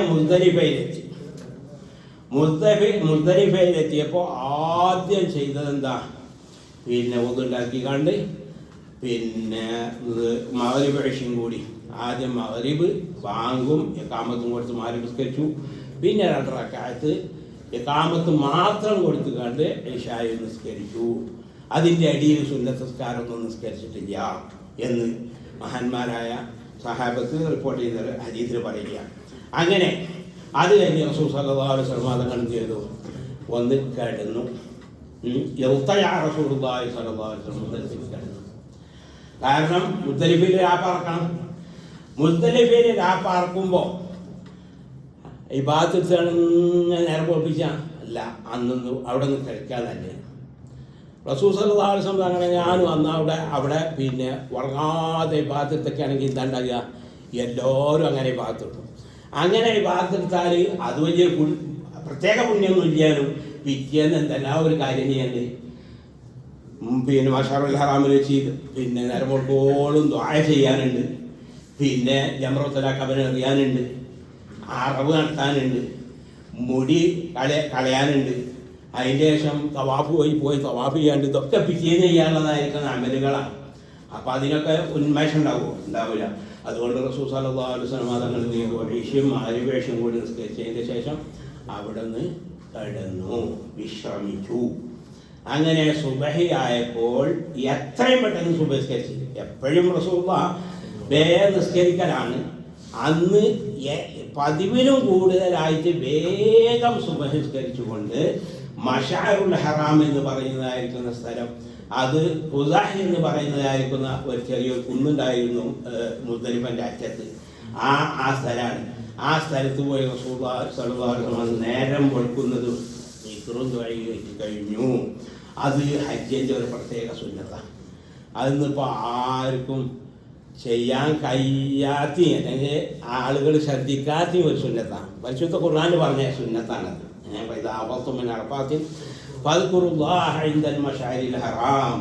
മശറുൽ ഹറാമിൻ്റെ അടുത്ത് ചിരിക്കൽ ചെല്ലണം എന്ന്. മശറുൽ ഹറാം ഏതാണ്? ഈ മലയാണ് എന്നാണ് പറയുന്നത്, ഈ കുന്നാണ്. അപ്പോൾ പക്ഷേ പണ്ഡിതന്മാർ പറഞ്ഞിട്ടുണ്ട് അത് ഏറ്റവും ഉത്തമമെന്നേ ഉള്ളൂ. ഈ സുന്നത്ത് ഈ ദുആയെ മുസ്ദലിഫയുടെ ഏത് ഭാഗത്ത് വെച്ച് ചെയ്താലും മതി. അപ്പോൾ അന്ന് മുസ്ദലിഫയിൽ പറക്കുന്നതായ ആളുകൾക്കുള്ളതായിരിക്കുന്ന പ്രത്യേക സുന്നത്താണ് ഇത്. പിന്നെ മുസ്ദലിഫയിൽ വെച്ച് ഏറ്റവും ചുരുങ്ങിയത് മുസ്ദലിഫയിൽ വെച്ച് അല്ലെങ്കിലും മറ്റു ഭാഗങ്ങളിൽ വെച്ചെങ്കിലും എന്ത് ചെയ്യുക, നേരം വെളുക്കുന്നത് വരെ ദിക്റും ദുആയും, നല്ല നേരം വെളുക്കുന്നത് വരെ ദിക്റിലും ദുആയിലുമായിട്ട് കഴിഞ്ഞു കൂടുക. ഈ മുസ്ദലിഫയിലുള്ള രാപ്പാർക്കല് അത് ഹജ്ജിന്റെ വാജിബാത്തിൽപ്പെട്ടതായിരിക്കുന്ന ഒരു വാജിബാണ്. അതിൻ്റെ സമയം എപ്പോഴാണ്? പെരുന്നാൾ രാവ് പകുതിയായോടെ മുതൽക്ക് അതിൻ്റെ സമയം കടന്നു. ഏറ്റവും നല്ലത് നേരം വെളുക്കുന്നത് വരെ അവിടെ നിൽക്കലാണ്. പക്ഷേ വയസ്സന്മാരുണ്ടാവും, കുട്ടികളുണ്ടാവും, പെണ്ണുങ്ങളുണ്ടാവും. അവർക്കൊക്കെ നല്ലത് വേഗം എന്ത് ചെയ്യുക, രാവ് പകുതിയായ ഒരല്പം നേരം അവിടെ നിന്നുകാണ്ട് നേരെ പോയിട്ട് തിരക്കാടിൻ്റെ മുമ്പ് വേഗം വെച്ചാൽ അതാണ് ഏറ്റവും നല്ലത്. റസൂൽ സല്ലല്ലാഹു അലൈഹി വസല്ലം അതാണ് അങ്ങനെയായിരുന്നു. റസൂലുള്ളാഹിന്റെ ഭാര്യമാരിൽപ്പെട്ട സൗദാവി കുറച്ച് തടിയും മണ്ണൊക്കെ ഉണ്ടാക്കിയിട്ട് ഒരു ഹറക്കത്ത് പറഞ്ഞ ഒരു മഹദിയായിരുന്നു അവർ. അതുപോലെ ഇബ്നു അബ്ബാസ് റളിയല്ലാഹു അൻഹു അന്ന് കുട്ടിയ 10-13 വയസ്സായിട്ടുള്ളൂ.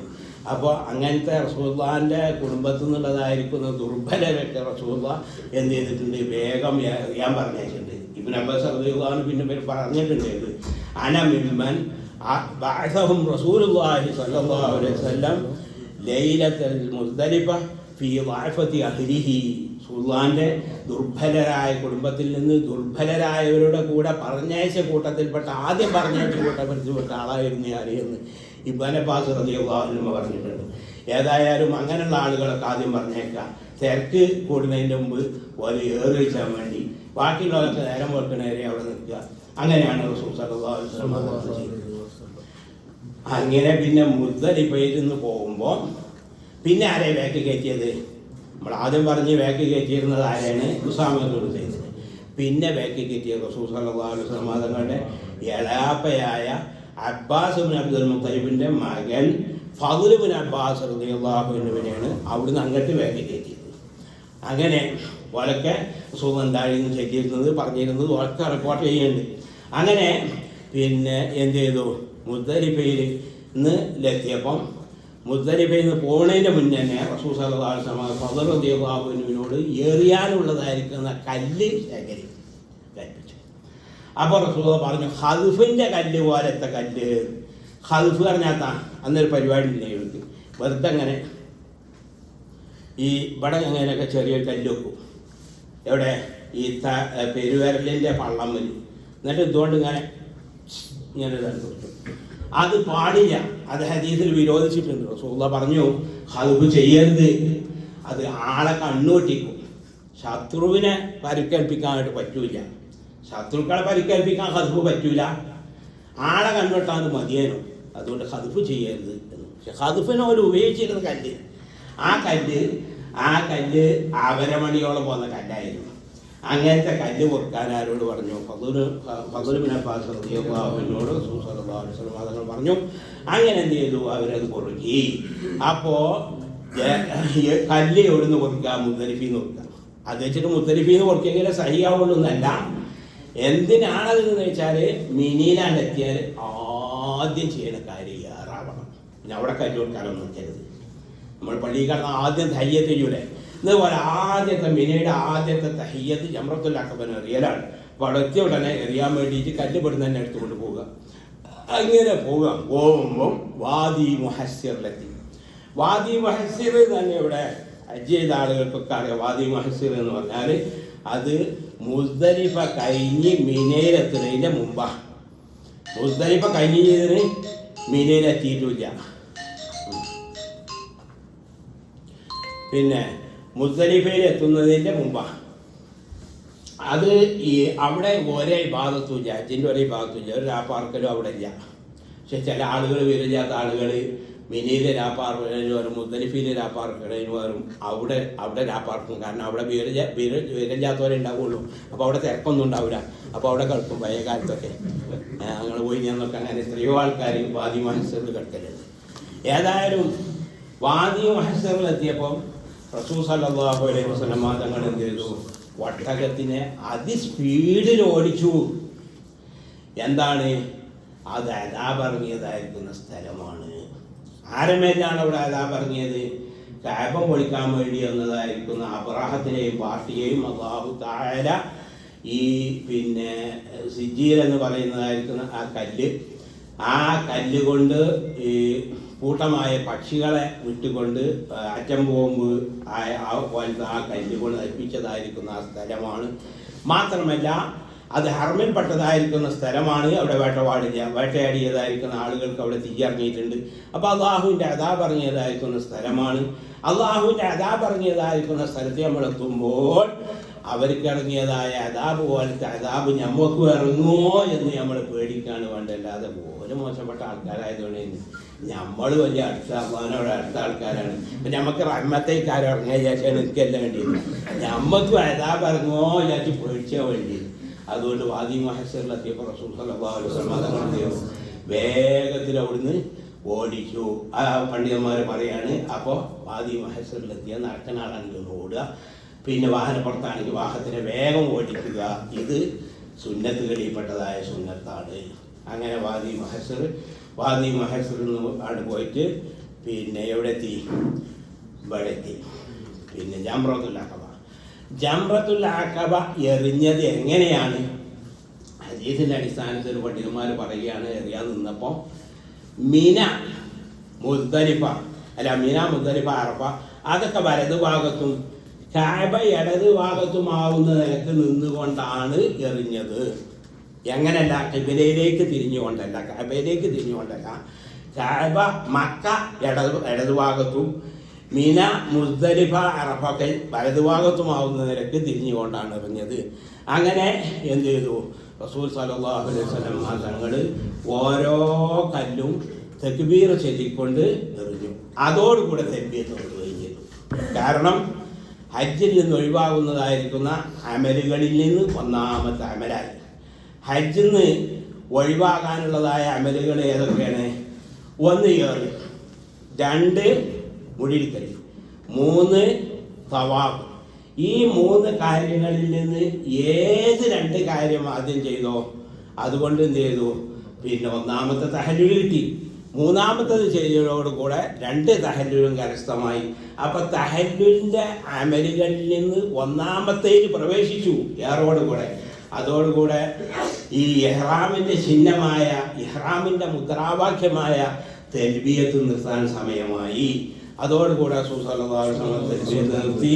പിന്നെ തക്ബീറും ചൊല്ലി 7 കല്ലും ഓരോ കല്ലും ഒന്നിൻ്റെ ശേഷം ഒന്നായി ഓരോന്നിൻ്റെ സമയത്ത് തക്ബീർ ചൊല്ലിക്കൊണ്ട് റസൂൽ സല്ലല്ലാഹു അലൈഹി വസല്ലം തങ്ങൾ ചെയ്തു. പിന്നെ ഏറ് നിർവഹിച്ചു. ഏത് നിർവഹിച്ച ശേഷം റസൂലുള്ളാഹി വീട്ടിലേക്ക് റസൂലുള്ളാഹിൻ്റെ ആ മിനയിലുള്ളതായിരിക്കുന്ന ആ റസൂലുള്ളാഹിൻ്റെ മന്ദിരിലേക്ക് മടങ്ങി എന്ത് ചെയ്തു? ഈ ഹദിയ അറുത്തു. 100 ഒട്ടകണ്ടല്ലോ, 63 റസൂൽ മദീനത്തിൽ നിന്ന് കൊണ്ടുവന്നതും ബാക്കി അലി റളിയല്ലാഹു അൻഹു യമനിൽ നിന്ന് കൊണ്ടുവന്നു. അപ്പോൾ അതിന് റസൂൽ സല്ലല്ലാഹു അലൈഹി വസല്ലം തങ്ങൾ 66 ഒട്ടകത്തിന് റസൂലുള്ളാഹിൻ്റെ യദു ഷരീഫ് കൊണ്ടർത്തു. റസൂലുള്ളാഹിൻ്റെ കൈകൊണ്ട് റസൂലുള്ളാഹി അർത്തു 66. നമ്മളെ കൊണ്ട് എന്നെ കൊണ്ടൊന്നും ഒറ്റൊന്ന് കണക്കായി. പിന്നെ എന്ത് ചെയ്തു? അർത്തു. ബാക്കിയുള്ളത് അലി റളിയല്ലാഹുവിനോട് അറക്കാനും കൽപ്പിച്ചു. അങ്ങനെ 100 ഒട്ടകാണ് അന്ന് എന്ത് ചെയ്തത്? മാത്രം 100 ഒട്ടകം. ആ ഒട്ടകത്തിൻ്റെ കൂട്ടത്തിൽ ബദർ യുദ്ധത്തിൽ വനീമത്തായിട്ട് കിട്ടിയ അബൂലഹബിൻ്റെ ഒട്ടകം, പേര് ഒട്ടകം. ആ ഒട്ടകത്തിൻ്റെ മൂക്കാര് സ്വർണത്തിൻ്റെ ഇനിന്നാണ്. അതൊക്കെ ഉണ്ടായിരുന്നു എന്നാണ്. അപ്പോൾ ഏതായിരുന്നാലും പിന്നെ അർത്ഥത്തിൻ്റെ ശേഷം ഈ അർത്താൽ സുന്നത്തായ അറവ് നിർവഹിച്ച അതിൽ നിന്ന് ഒരല്പം തിന്നൽ അറക്കണവർക്ക് സുന്നത്താണ്. ഈ 100 കൂടി എങ്ങനെ തിന്നുക? അപ്പോൾ എല്ലാത്തും നിന്നും ഓരോ തുണ്ടെടുത്ത് കണ്ട് എന്ത് ചെയ്തു? ഒരു വലിയ കലത്തിലാക്കി കണ്ട് കറി വെച്ച് ആ കറി കൂട്ടുകയും ആ കഷ്ണം തിന്നുകയും ചെയ്തു. ആര്? റസൂൽ സല്ലല്ലാഹു അലൈഹി വസല്ലം അലി നബി താലിബ് റളിയല്ലാഹു അൻഹു. അങ്ങനെ എന്ത് ചെയ്തു? ഈ ഏറും കഴിഞ്ഞു, അറവും കഴിഞ്ഞു. പിന്നെ അതിൻ്റെ ശേഷം മുടിയെടുക്കാൻ ഉസ്താനോട് പറഞ്ഞു.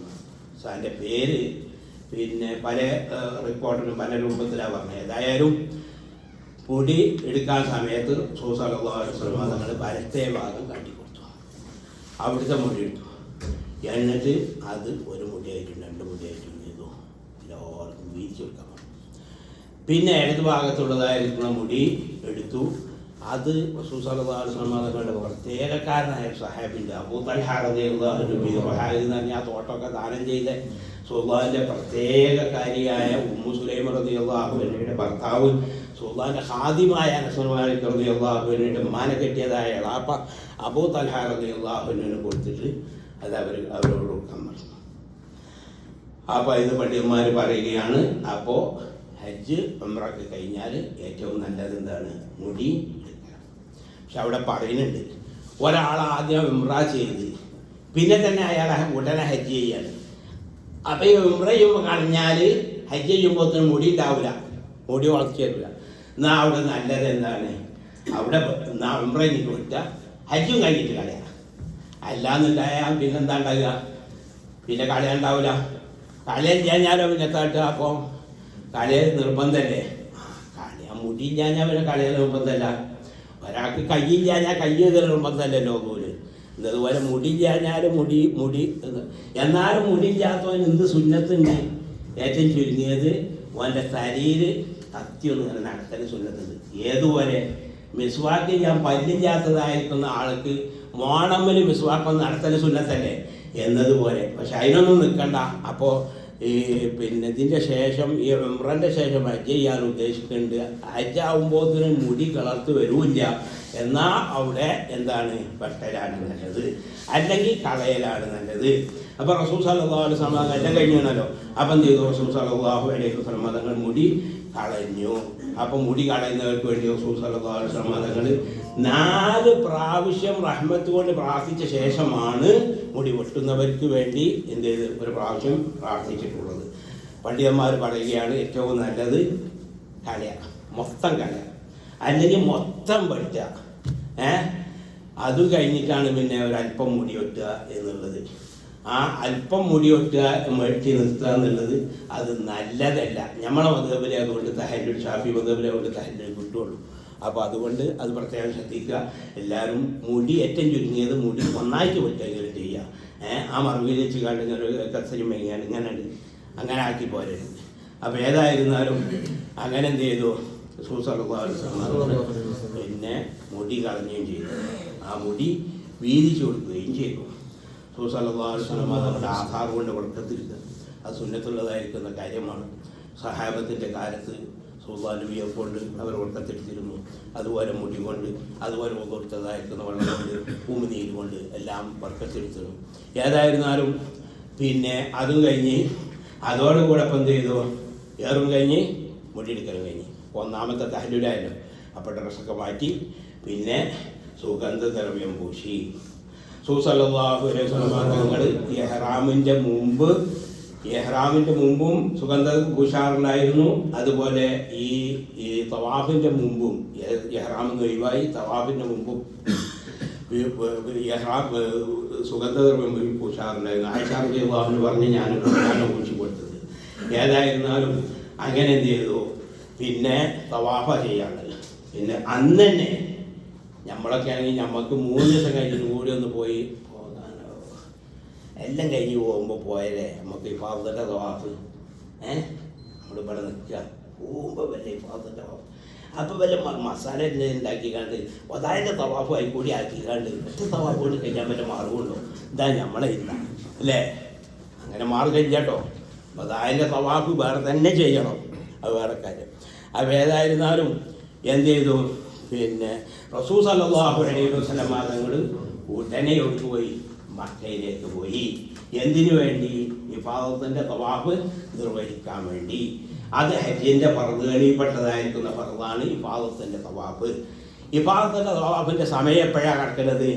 ദുൽഹജ്ജ് പകുതിയായോടെ മുതൽ പിന്നെ പെരുന്നാളിൻ്റെ അന്ന് രാവ് പകുതിയായോടെ മുതൽക്ക് അതിൻ്റെ സമയം കടന്നു. പിന്നെ ഏറ്റവും നല്ലത് റസൂൽ സല്ലല്ലാഹു അലൈഹി വസല്ലം തങ്ങൾ ചെയ്തതുപോലെ ദുഹറിൻ്റെ മുമ്പ് തന്നെ അത് ചെയ്ത് പെരുന്നാളിൻ്റെ അന്നത്തെ ദുഹറിൻ്റെ മുമ്പ് അത് ചെയ്യലാണ്. പിന്നെ അത് കഴിച്ചാൽ പിന്നെ പെരുന്നാളിൻ്റെ അന്നത്തെ സൂര്യൻ അസ്തമിക്കുന്നതിൻ്റെ മുമ്പ് പെരുന്നാൾ ദിവസത്തിനേക്കാൾ അത് പിന്തിക്കൽ കറാഹത്താണ്. അയ്യാമുത്ത ശരീക്കായ ദുൽഹജ്ജ് 13-നേക്കാൾ പിന്തിക്കൽ ശക്തിയായ കറാഹത്താണ്. പക്ഷേ എന്നാലും അതെന്ത് ചെയ്യൂല, അതിന് ഒരു സമയപരിധിയില്ല. മരിക്കുന്നതിൻ്റെ മുമ്പ് എപ്പോഴും ചെയ്താൽ മതി. പക്ഷേ അതും കൂടി ചെയ്യുന്നതിന് തന്നെ ഭാര്യമാരായിട്ട് ബന്ധപ്പെടാൻ പറ്റില്ല.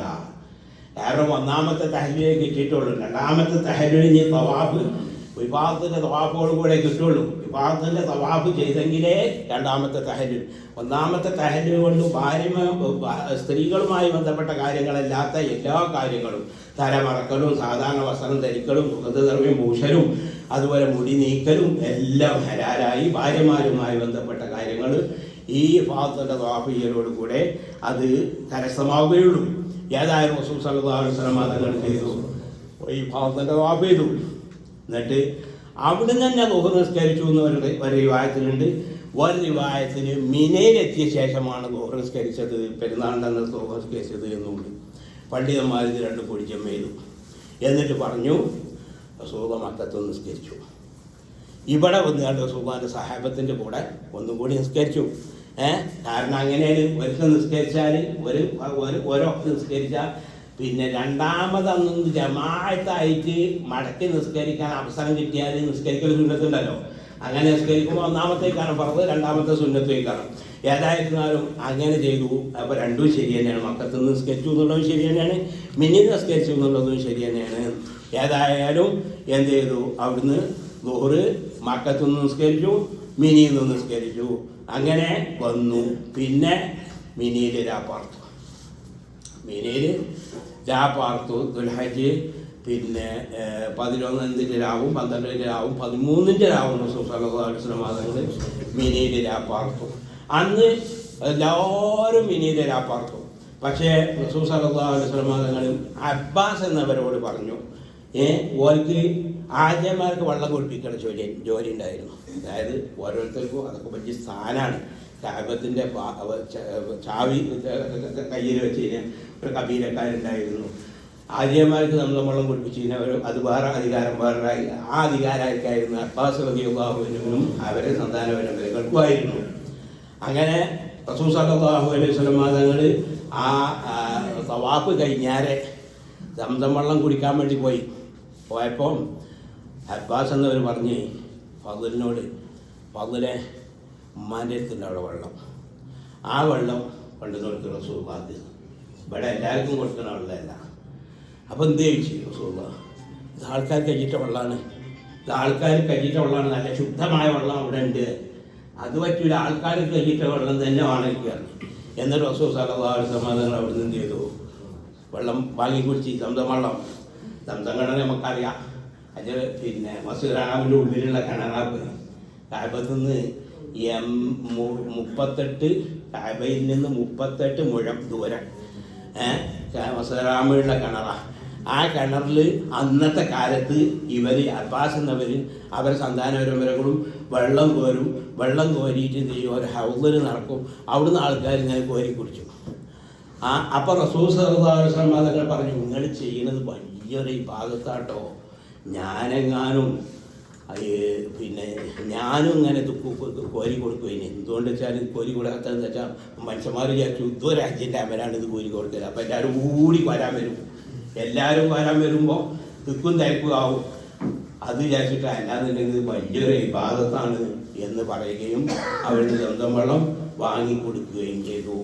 സംസം വെള്ളം വളരെ മഹത്വമുള്ളതായിരിക്കുന്ന വെള്ളമാണ്, നമ്മൾക്ക് എല്ലാവർക്കും അറിയാം. ആ സംസം കുടിക്കുന്ന സമയത്ത് എന്തുദ്ദേശത്തിന് വേണ്ടി കുടിച്ചോ ആ ഉദ്ദേശം നിറവേറുമെന്ന് ഹദീസിൽ വന്നിട്ടുണ്ട്.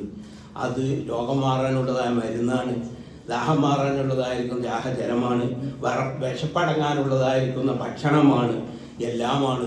അത് കുടിക്കുക മാത്രമല്ല, തലയിൽ കൂടിയും ഒക്കെ പാരലും സുന്നത്താണ്, കൊണ്ടുപോരുമ്പോൾ കൊണ്ടുവരലും സുന്നത്താണ്, ഒക്കെ സുന്നത്തുള്ളതായിരിക്കുന്ന കാര്യമാണ്.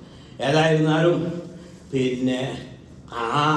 പിന്നെ മിനിയിൽ രാപ്പാർക്കണ രാത്രിയിൽ ഈ അബ്ബാസ് എന്നവരോടും പാർട്ടിനോടും റസൂൽ പറഞ്ഞു, നിങ്ങൾ രാപ്പാർക്കേണ്ട ആവശ്യമില്ല, നിങ്ങളവിടെ ഓർക്ക് വെള്ളം കൊടുക്കണ.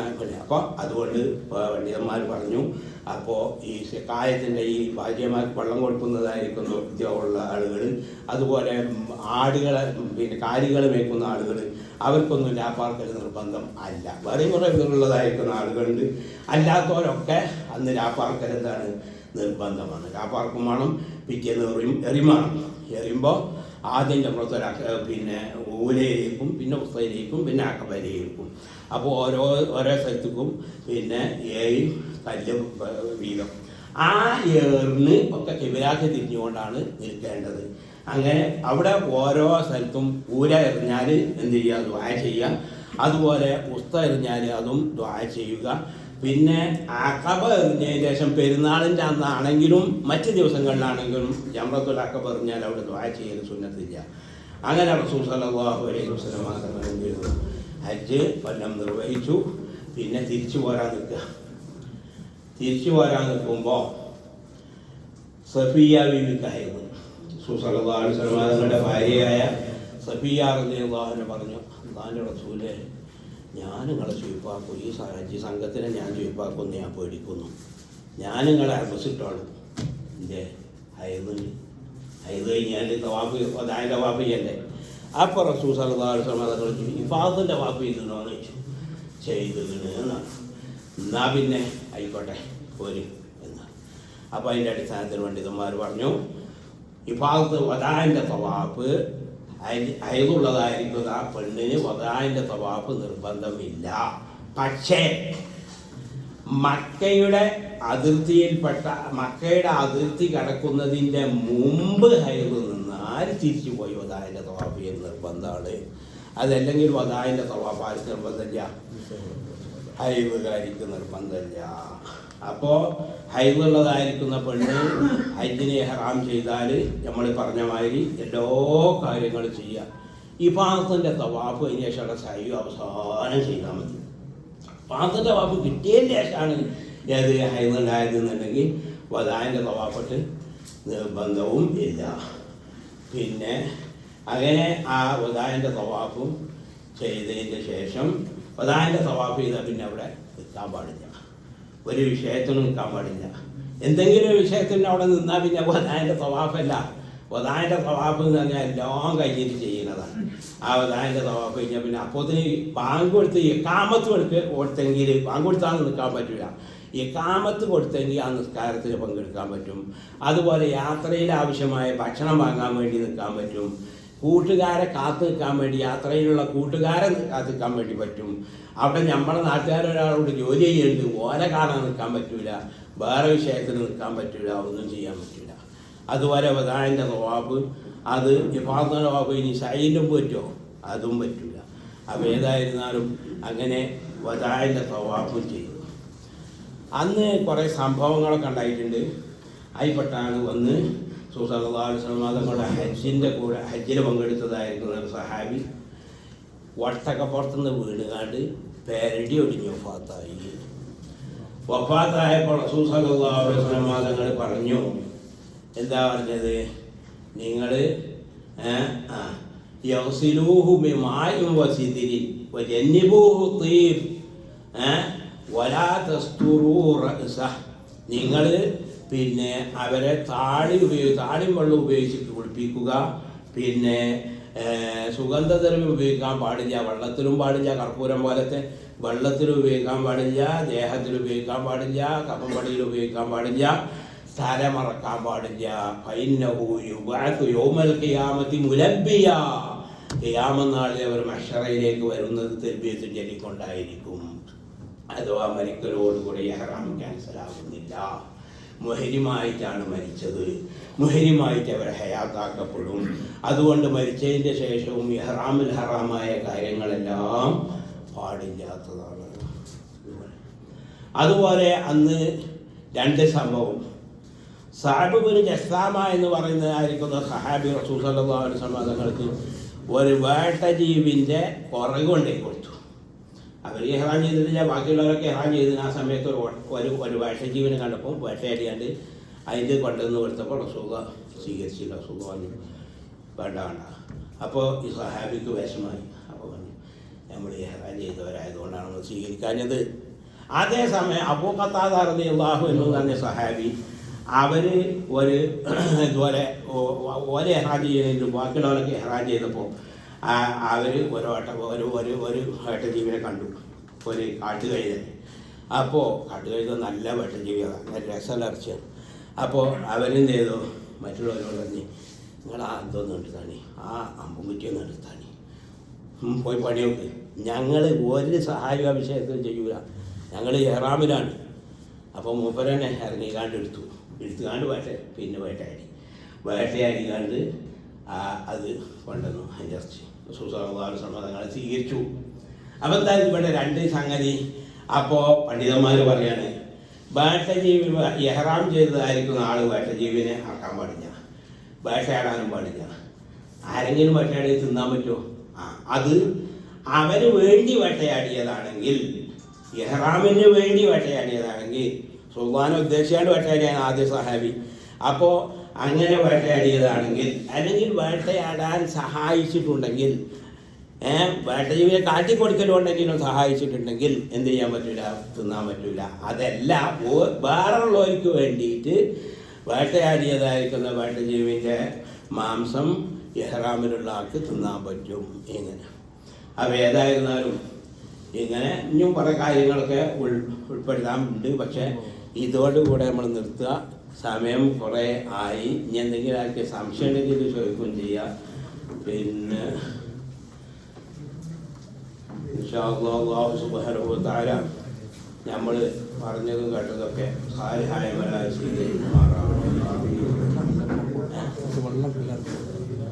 വെള്ളം കൊടുക്കാൻ വെള്ളം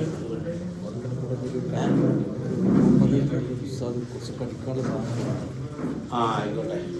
എന്തുണ്ടായിരുന്നു പിന്നെ ഇഫാഖിന്റെ തവാഫ് ചെയ്ത സഹോദരി നേരത്തെ പറയപ്പെടുന്ന പോലെ ഹയറുണ്ടായി കഴിഞ്ഞാൽ അതുകൊണ്ട് പരിഹരിക്കണം പറഞ്ഞു. അപ്പോൾ അവൾക്കും ഈ ഹറമിന്റെ അതിർത്തി വിടുന്നതിന് മുന്നേ നിറഞ്ഞു കഴിഞ്ഞാൽ അതുകൊണ്ട് മടങ്ങി വന്ന് ചെയ്യണം. അതെ, ഇഫാഖിന്റെ തവാഫ് ചെയ്തിന് വദാഇന്റെ തവാഫ് ചെയ്യാനായപ്പോഴേക്ക് പിന്നെ ആർത്തവുണ്ടായി. എന്നാൽ നമ്മൾ പറഞ്ഞു ഇഫാഖിന്റെ തവാഫ് ചെയ്യണ്ട, പക്ഷേ ഹറമ് വിട്ടടക്കുന്നതിന് മുമ്പ് മക്ക വിട്ടടക്കുന്നതിന് മുമ്പ് ശുദ്ധിയായ തിരിച്ചു വന്നാണ്ട് ചെയ്യണമെന്ന്. അത് ഇഫാഖിന്റെ തവാഫ് ചെയ്തവരാണെങ്കിലും അങ്ങനെ വേണോ? അതെ, ഇഫാഖിന്റെ തവാഫ് ചെയ്തവരാണെങ്കിലും വദാഇന്റെ തവാഫ് ചെയ്യണം, തിരിച്ചൊന്ന് വദാഇന്റെ തവാഫ് ചെയ്യണം. എങ്ങനെയാണെങ്കിൽ അവർ പിന്നെ മക്ക വിട്ട് കിടക്കുന്നതിൻ്റെ മുമ്പ് ശുദ്ധിയായാൽ.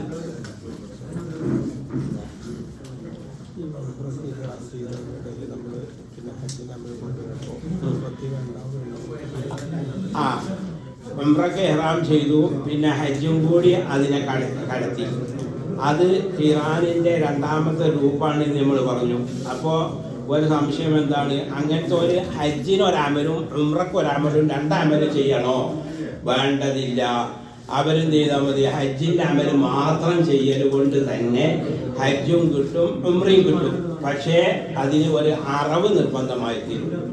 മുത്തമത്യായി ചെയ്തവനും കാറിനായി ചെയ്തവനും അറവ് നിർബന്ധമാണ്. പിന്നെ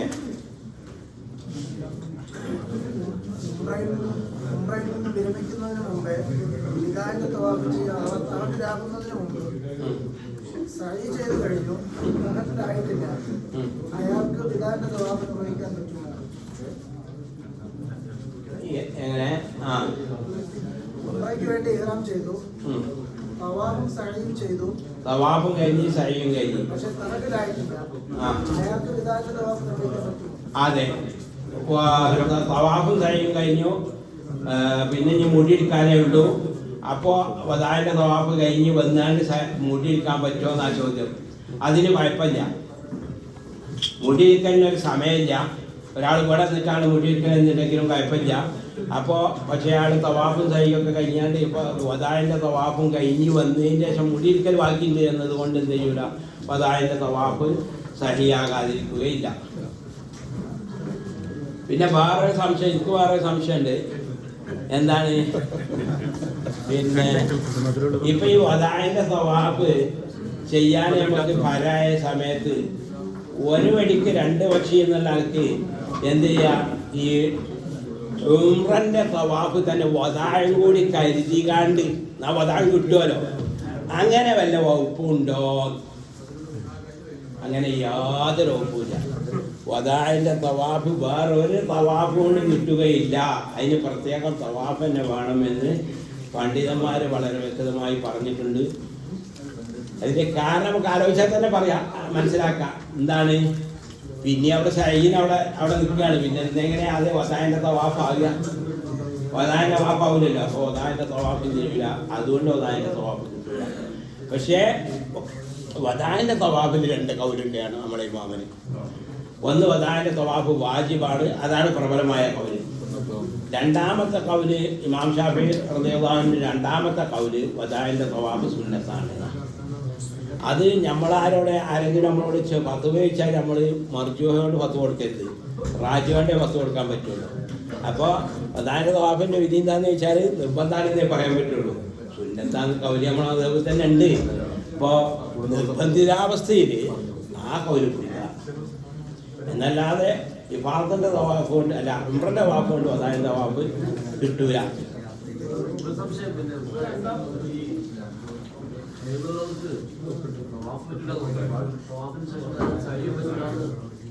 അതെ, അയൽക്കാരി സൈ ചെയ്തിട്ടില്ല എന്നൊക്കെ. അപ്പോൾ ഈ പുതുമന്റെ വാപ്പിന് ശേഷം സൈ ചെയ്യുക അതാണ് ഏറ്റവും നല്ലത്. അത് ചെയ്തിട്ടില്ല, അങ്ങനെ അവൾക്ക് അഹിലുണ്ടായി. എന്നാലും അവൾക്കെന്ത് ഫാദറിന്റെ തവാഫും പറ്റൂല, പിന്നെ സൈയും പറ്റൂല. അത് സൈയില് എന്നിട്ടായതുകൊണ്ടല്ല, പിന്നെ ശുദ്ധി നിർബന്ധമുണ്ടായതുകൊണ്ടല്ല. സൈ സഹി ആവണമെങ്കിൽ തവാഫ് സഹി ആവണം. അപ്പോൾ അവിടെ ആ പെണ്ണ് തവാഫ് ചെയ്യേണ്ടി വരും, പിന്നെ സൈയും ചെയ്യേണ്ടി വരും. പിന്നെ അവിടെ വലിയൊരു ചോദ്യം ഉണ്ട് കേട്ടോ, അതൊന്നും നിങ്ങൾ ആരും ചോദിക്കണില്ല. അപ്പം ഞാൻ തന്നെ എല്ലാം ചോദിക്കേണ്ടിയില്ല. ഇഫാദത്തിന്റെ തവാഫ് ഒരു പെണ്ണ് ചെയ്തിട്ടില്ല, എന്നാൽ എന്താ ചെയ്യുക? ഇഫാദത്തിന്റെ തവാഫ് ചെയ്തിട്ടില്ല, വദാഇന്റെ തവാഫല്ല, ഇഫാദത്തിന്റെ തവാഫ് ചെയ്തിട്ടില്ല. എന്നാലും നമ്മളെ മദ്ഹബിൽ പറഞ്ഞിട്ടുള്ളത് ആ പെണ്ണ് രണ്ടാമത് പോവുക, എന്നിട്ട് ഇഫാദത്തിന്റെ തവാഫ് ചെയ്യുക. അതുവരെ ഭാര്യഭർത്തൃ ബന്ധമൊന്നും പറ്റൂല. അത് പോയിട്ട് എന്ത് ചെയ്യുക? ഇഫാദത്തിന്റെ തവാഫ് ചെയ്യുക. ഇഫാദത്തിന്റെ തവാഫിന് ഒരു സമയപരിധി ഇല്ലല്ലോ, എപ്പോഴായാലും മതിയല്ലോ. അങ്ങനെ ചെയ്യുക. അങ്ങനെ ചെയ്യാൻ പോകുന്ന ഒരു വിദേശത്ത് നിന്ന് കാണുന്ന പെണ്ണാണ്. ആ പെണ്ണിന് രണ്ടാമത് ഈ വദാഇന്റെ ഇഫാദത്തിന്റെ തവാഫ് ചെയ്യാനായിട്ട് മക്കത്തേക്ക് പോകാൻ കഴിഞ്ഞില്ലെങ്കിൽ അവളുടെ വിധി മുഹ്സറിന്റെ വിധിയാണ്, അഥവാ ഹജ്ജിനെ ഹറാം ചെയ്തിട്ട് ഹജ്ജ് ചെയ്യാൻ കഴിയാത്തവന്റെ വിധിയാണ്. അതായത് നാട്ടിൽ ഒരു അറവ് നിർവഹിച്ച് കണ്ട് എന്ത് ചെയ്യുക? തഹല്ലുലാകുക. പക്ഷെ എന്തായി? ഹജ്ജിട്ടില്ല. അപ്പൊ അവിടെ ചിലർ പറഞ്ഞിട്ടുണ്ട്, അവിടെ വേറൊരു മാർഗമുണ്ട്. എന്താ? ഹനഫി മദ്ഹബ് അനുസരിച്ച്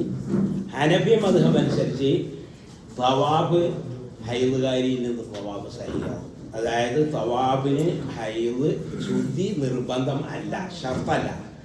പക്ഷേ ഹൈദുള്ളപ്പോൾ തവാഫ് ചെയ്യരുത് എന്ന് റസൂലുള്ളാഹി പറഞ്ഞത് പള്ളി കടക്കൽ ഹറാമായത് കൊണ്ടാണ്, എന്നല്ലാതെ എന്തല്ല ഹജ്ജില് ശുദ്ധി അല്ല, തവാഫിന് ശുദ്ധി നിർബന്ധമായത് കൊണ്ടല്ല എന്ന് ഹനഫി മദ്ഹബ്.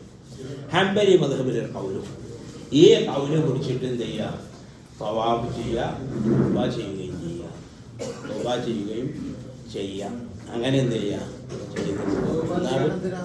തൗബ ചെയ്യണ കുറ്റാണ്, ആ മദ്ഹബിന് കുറ്റാണ്. പള്ളിയിൽ കടന്ന് ഹൈദോട് കൂടെ കടന്നത് കുറ്റാണ്. അപ്പം ഞാൻ പറഞ്ഞപ്പോൾ അതല്ല, അതൊക്കെ വളരെ പ്രയാസപ്പെട്ട ഒരു ഇതല്ലേ. അപ്പോൾ ആ മദ്ഹബ് മാറണം, എന്നിട്ട് തൗബ ചെയ്യണം, പിന്നെ ചിലപ്പോൾ അറബ് നിർബന്ധമായി. അപ്പോൾ ഏതായാലും നമ്മൾ ഇവിടുന്നൊക്കെ പോണ ആളുകളാണെങ്കിൽ ഏറ്റവും നല്ലത് ഇങ്ങോട്ട് പോരുക, ഇങ്ങോട്ട് പോന്നിട്ട് കുളിച്ച് ശുദ്ധിയായതിൻ്റെ ശേഷം ഒന്ന് ഈ പാപത്തിൻ്റെ തവാഫ് ചെയ്യാൻ പോവുക. അതാണ് ഏറ്റവും വൃത്തിയുള്ള പരിപാടി. പിന്നെ അപ്പോൾ ഞാനിങ്ങനെ അംശം ഉണ്ടോ? ഇപ്പോ തണുപ്പിന്റെ സമയമാണ്, ഒട്ടുമുക്കാൽ ആളുകളും പള്ളിയിൽ ജമാഅത്തിന് പോകുന്നവരാണ്. ഇവിടുത്തെ ഇമാമുകളുടെ ഒട്ടുമുക്കാൽ പേരും ഷെറാബിന്റെ മുകളിൽ തടങ്ങിയിട്ടാണ് ദുആ ചെയ്യുന്നത്. അപ്പൊ അങ്ങനത്തെ ഒരു ഇമാമിനെ നമുക്ക് തുടർന്ന് നിസ്കരിക്കാൻ പറ്റുമോ ഇല്ലേ? ഈ നമ്മളെ ഷുറാബ് ഉണ്ടല്ലോ, പെണ്ണുങ്ങൾ ധരിക്കണ ഈ ലാഡീസ് ഷുറാബ്, അത് ഇങ്ങനെ തൊലി വെളിവാകുന്ന അത്രയും നേർമയാണെങ്കിൽ അതിന് ഹംബലി മദ്ഹബ് അനുസരിച്ച് തടവാൻ പറ്റും. അല്ലാത്ത ഷുറാബ് മുതൽ ഹംബലി മദ്ഹബ് അനുസരിച്ച് തടവാൻ പറ്റും. അപ്പോൾ ആ മദ്ഹബ് അനുസരിച്ച് അങ്ങനെ ചെയ്ത ആളുകൾക്ക്, അപ്പോൾ അവർക്ക് ആ അഭിപ്രായം പിടിച്ച് ചെയ്യുന്ന ആളുകൾക്ക് അവരെ നിസ്കാരം സഹിയാവില്ലാന്ന് നമുക്ക് പറയാൻ പറ്റില്ല. അവരെ തുടരാൻ നിർബന്ധിതാവസ്ഥ ഉണ്ടാവുമ്പോൾ അവരെ തുടർന്ന് നിൽക്കുക. നമ്മളെന്ത് ചെയ്യണ്ട, അങ്ങനെ ചെയ്യണ്ട. അപ്പോൾ ഇമാമിൻ്റെ മഅ്മൂമിൻ്റെ എത്തിഖാദിൽ ഇമാമിൻ്റെ ഈ നിസ്കാരം സഹിയാവണം എന്നാണ് പ്രബലമായ അഭിപ്രായം എങ്കിലും അവിടെ ഒരു അഭിപ്രായമുണ്ട്. എങ്ങനെ, പിന്നെ ഭരണാധികാരിയോ അല്ലെങ്കിൽ ഭരണാധികാരിൻ്റെ നായിബോ ഒക്കെ ഇമാമാവുന്ന സമയത്ത് നമ്മളെ മതമനുസരിച്ച് സഹിയാകാത്ത ചില കാര്യങ്ങൾ ഉണ്ടായാലും പറ്റും എന്ന് ഇതുണ്ട്, ഒരു അഭിപ്രായമുണ്ട്. ആ അഭിപ്രായം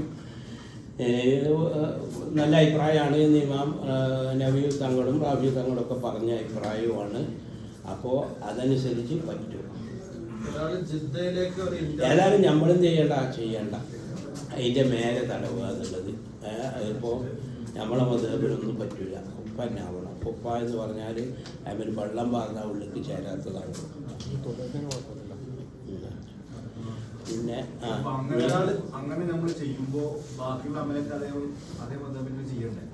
ബാക്കിയുള്ള അമലുകളൊക്കെ വേണ്ട, നമ്മളെ മതമനുസരിച്ച് ചെയ്താൽ മതി. ആ മതബ് നമ്മൾ മതമാകാന്നല്ല അതിൻ്റെ അർത്ഥം.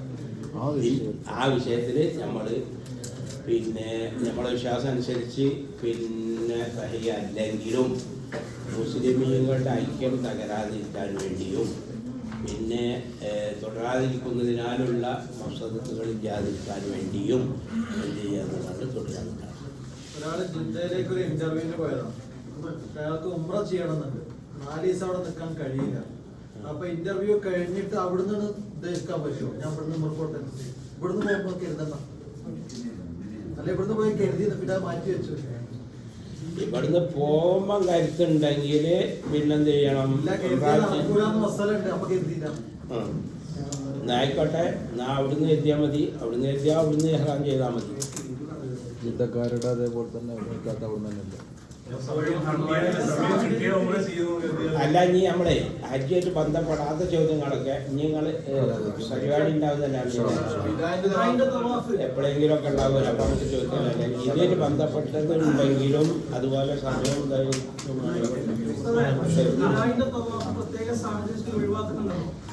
ഇന്ന് രണ്ടാമത് നമുക്ക് ഇതെടുത്തിട്ട് ചെയ്യാനൊക്കെ പെർമിറ്റ് എടുത്തിട്ട് രണ്ടാമത് കയറി പോയിട്ട് ചെയ്യാനുള്ള അവസരമുണ്ട്. പക്ഷെ നമ്മൾ ഇതിന്റെ പേര് പറഞ്ഞിട്ട് അത് ഒഴിവാക്കിയിട്ട് വരുന്നൊരു സാഹചര്യമുണ്ട്. അതിന്റെ തവാഫിൽ രണ്ടാമത് നമ്മൾ പെർമിറ്റ് എടുത്തിട്ട് ഉംറന്റെ വേഷത്തിൽ ആ രൂപത്തിലേക്ക് പോയാൽ നമുക്ക് ചെയ്തിട്ട് വരാനുള്ള ഒരു സൗകര്യം കിട്ടുന്നുണ്ട്. പക്ഷെ നമ്മൾ ഒഴിവാക്കാം എന്നൊരു മസല പിടിച്ചിട്ട് അത് ഒഴിവാക്കിയിട്ട് വരുന്ന ഒരു സാഹചര്യം ഇന്ന് നമ്മുടെ ഹംലകളിൽ ഉണ്ട്. ആ പെർമിറ്റ് വിദായിന്റെ തവാഫിനാണോ ഉംറക്കാണോ? ഉംറന്റെ പെർമിറ്റ് ആണ്, പക്ഷെ വിദായിന്റെ തവാഫായിട്ട് നമുക്ക് ചെയ്തിട്ടില്ല. അപ്പൊ അതൊരു കാബഡി അല്ലേ? ഉംറക്ക് വീണ്ടെടുത്തിട്ട് വിദായിന്റെ തവാഫ് മാത്രം ചെയ്യണത് അല്ലേ? ചോദ്യം മനസ്സിലായി. വിദായിന്റെ തവാഫ് ചെയ്യാൻ വേണ്ടി ഉംറ ചെയ്യാനല്ല, ഉംറയുടെ വേഷം എടുക്കുക, ഉംറക്കാരനായാണ്ട് ചെയ്യാൻ പറ്റിച്ചാണ്ട് വിദായിന്റെ തവാഫ് ചെയ്യാൻ അങ്ങനെ ചെയ്യേണ്ട ആവശ്യമില്ല. അതൊക്കെ മോശം. നല്ല ചോദ്യം. അൽഹംദുലില്ലാഹ്, സയ്യിദ് ഉസ്താദിന്റെ ചോദ്യം വളരെയധികം പ്രസക്തമായ ചോദ്യം. കാരണം ബഹുഭൂരിഭാഗം അമീറന്മാരായിരിക്കുന്നത് ഈ ചോദ്യം നമ്മുടെ പാസ്പോർട്ട് വരുമ്പോ അല്ലെ അതിനെ പരിഗണിക്കേണ്ടതാണ്. സയ്യിദ് ഉസ്താദ് അവർക്ക് വേണ്ടിയാണ് ചോദിച്ചത്. അള്ളാഹു സ്വീകരിക്കുമാറാവട്ടെ. ഗഹനമായ ചോദ്യത്തിന് ഗഹനമായ മറുപടി ശരിഫന പറഞ്ഞു. അള്ളാഹു ഉസ്താദിന്റെ ഇൽമിൽ ബർക്കത്ത് എത്തി കൊടുക്കുമാറാവട്ടെ.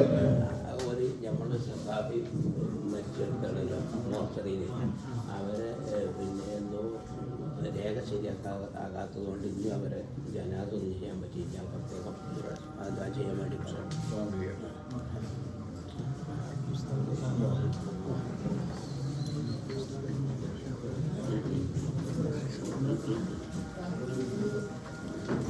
നിങ്ങൾ തന്നെ പറഞ്ഞാൽ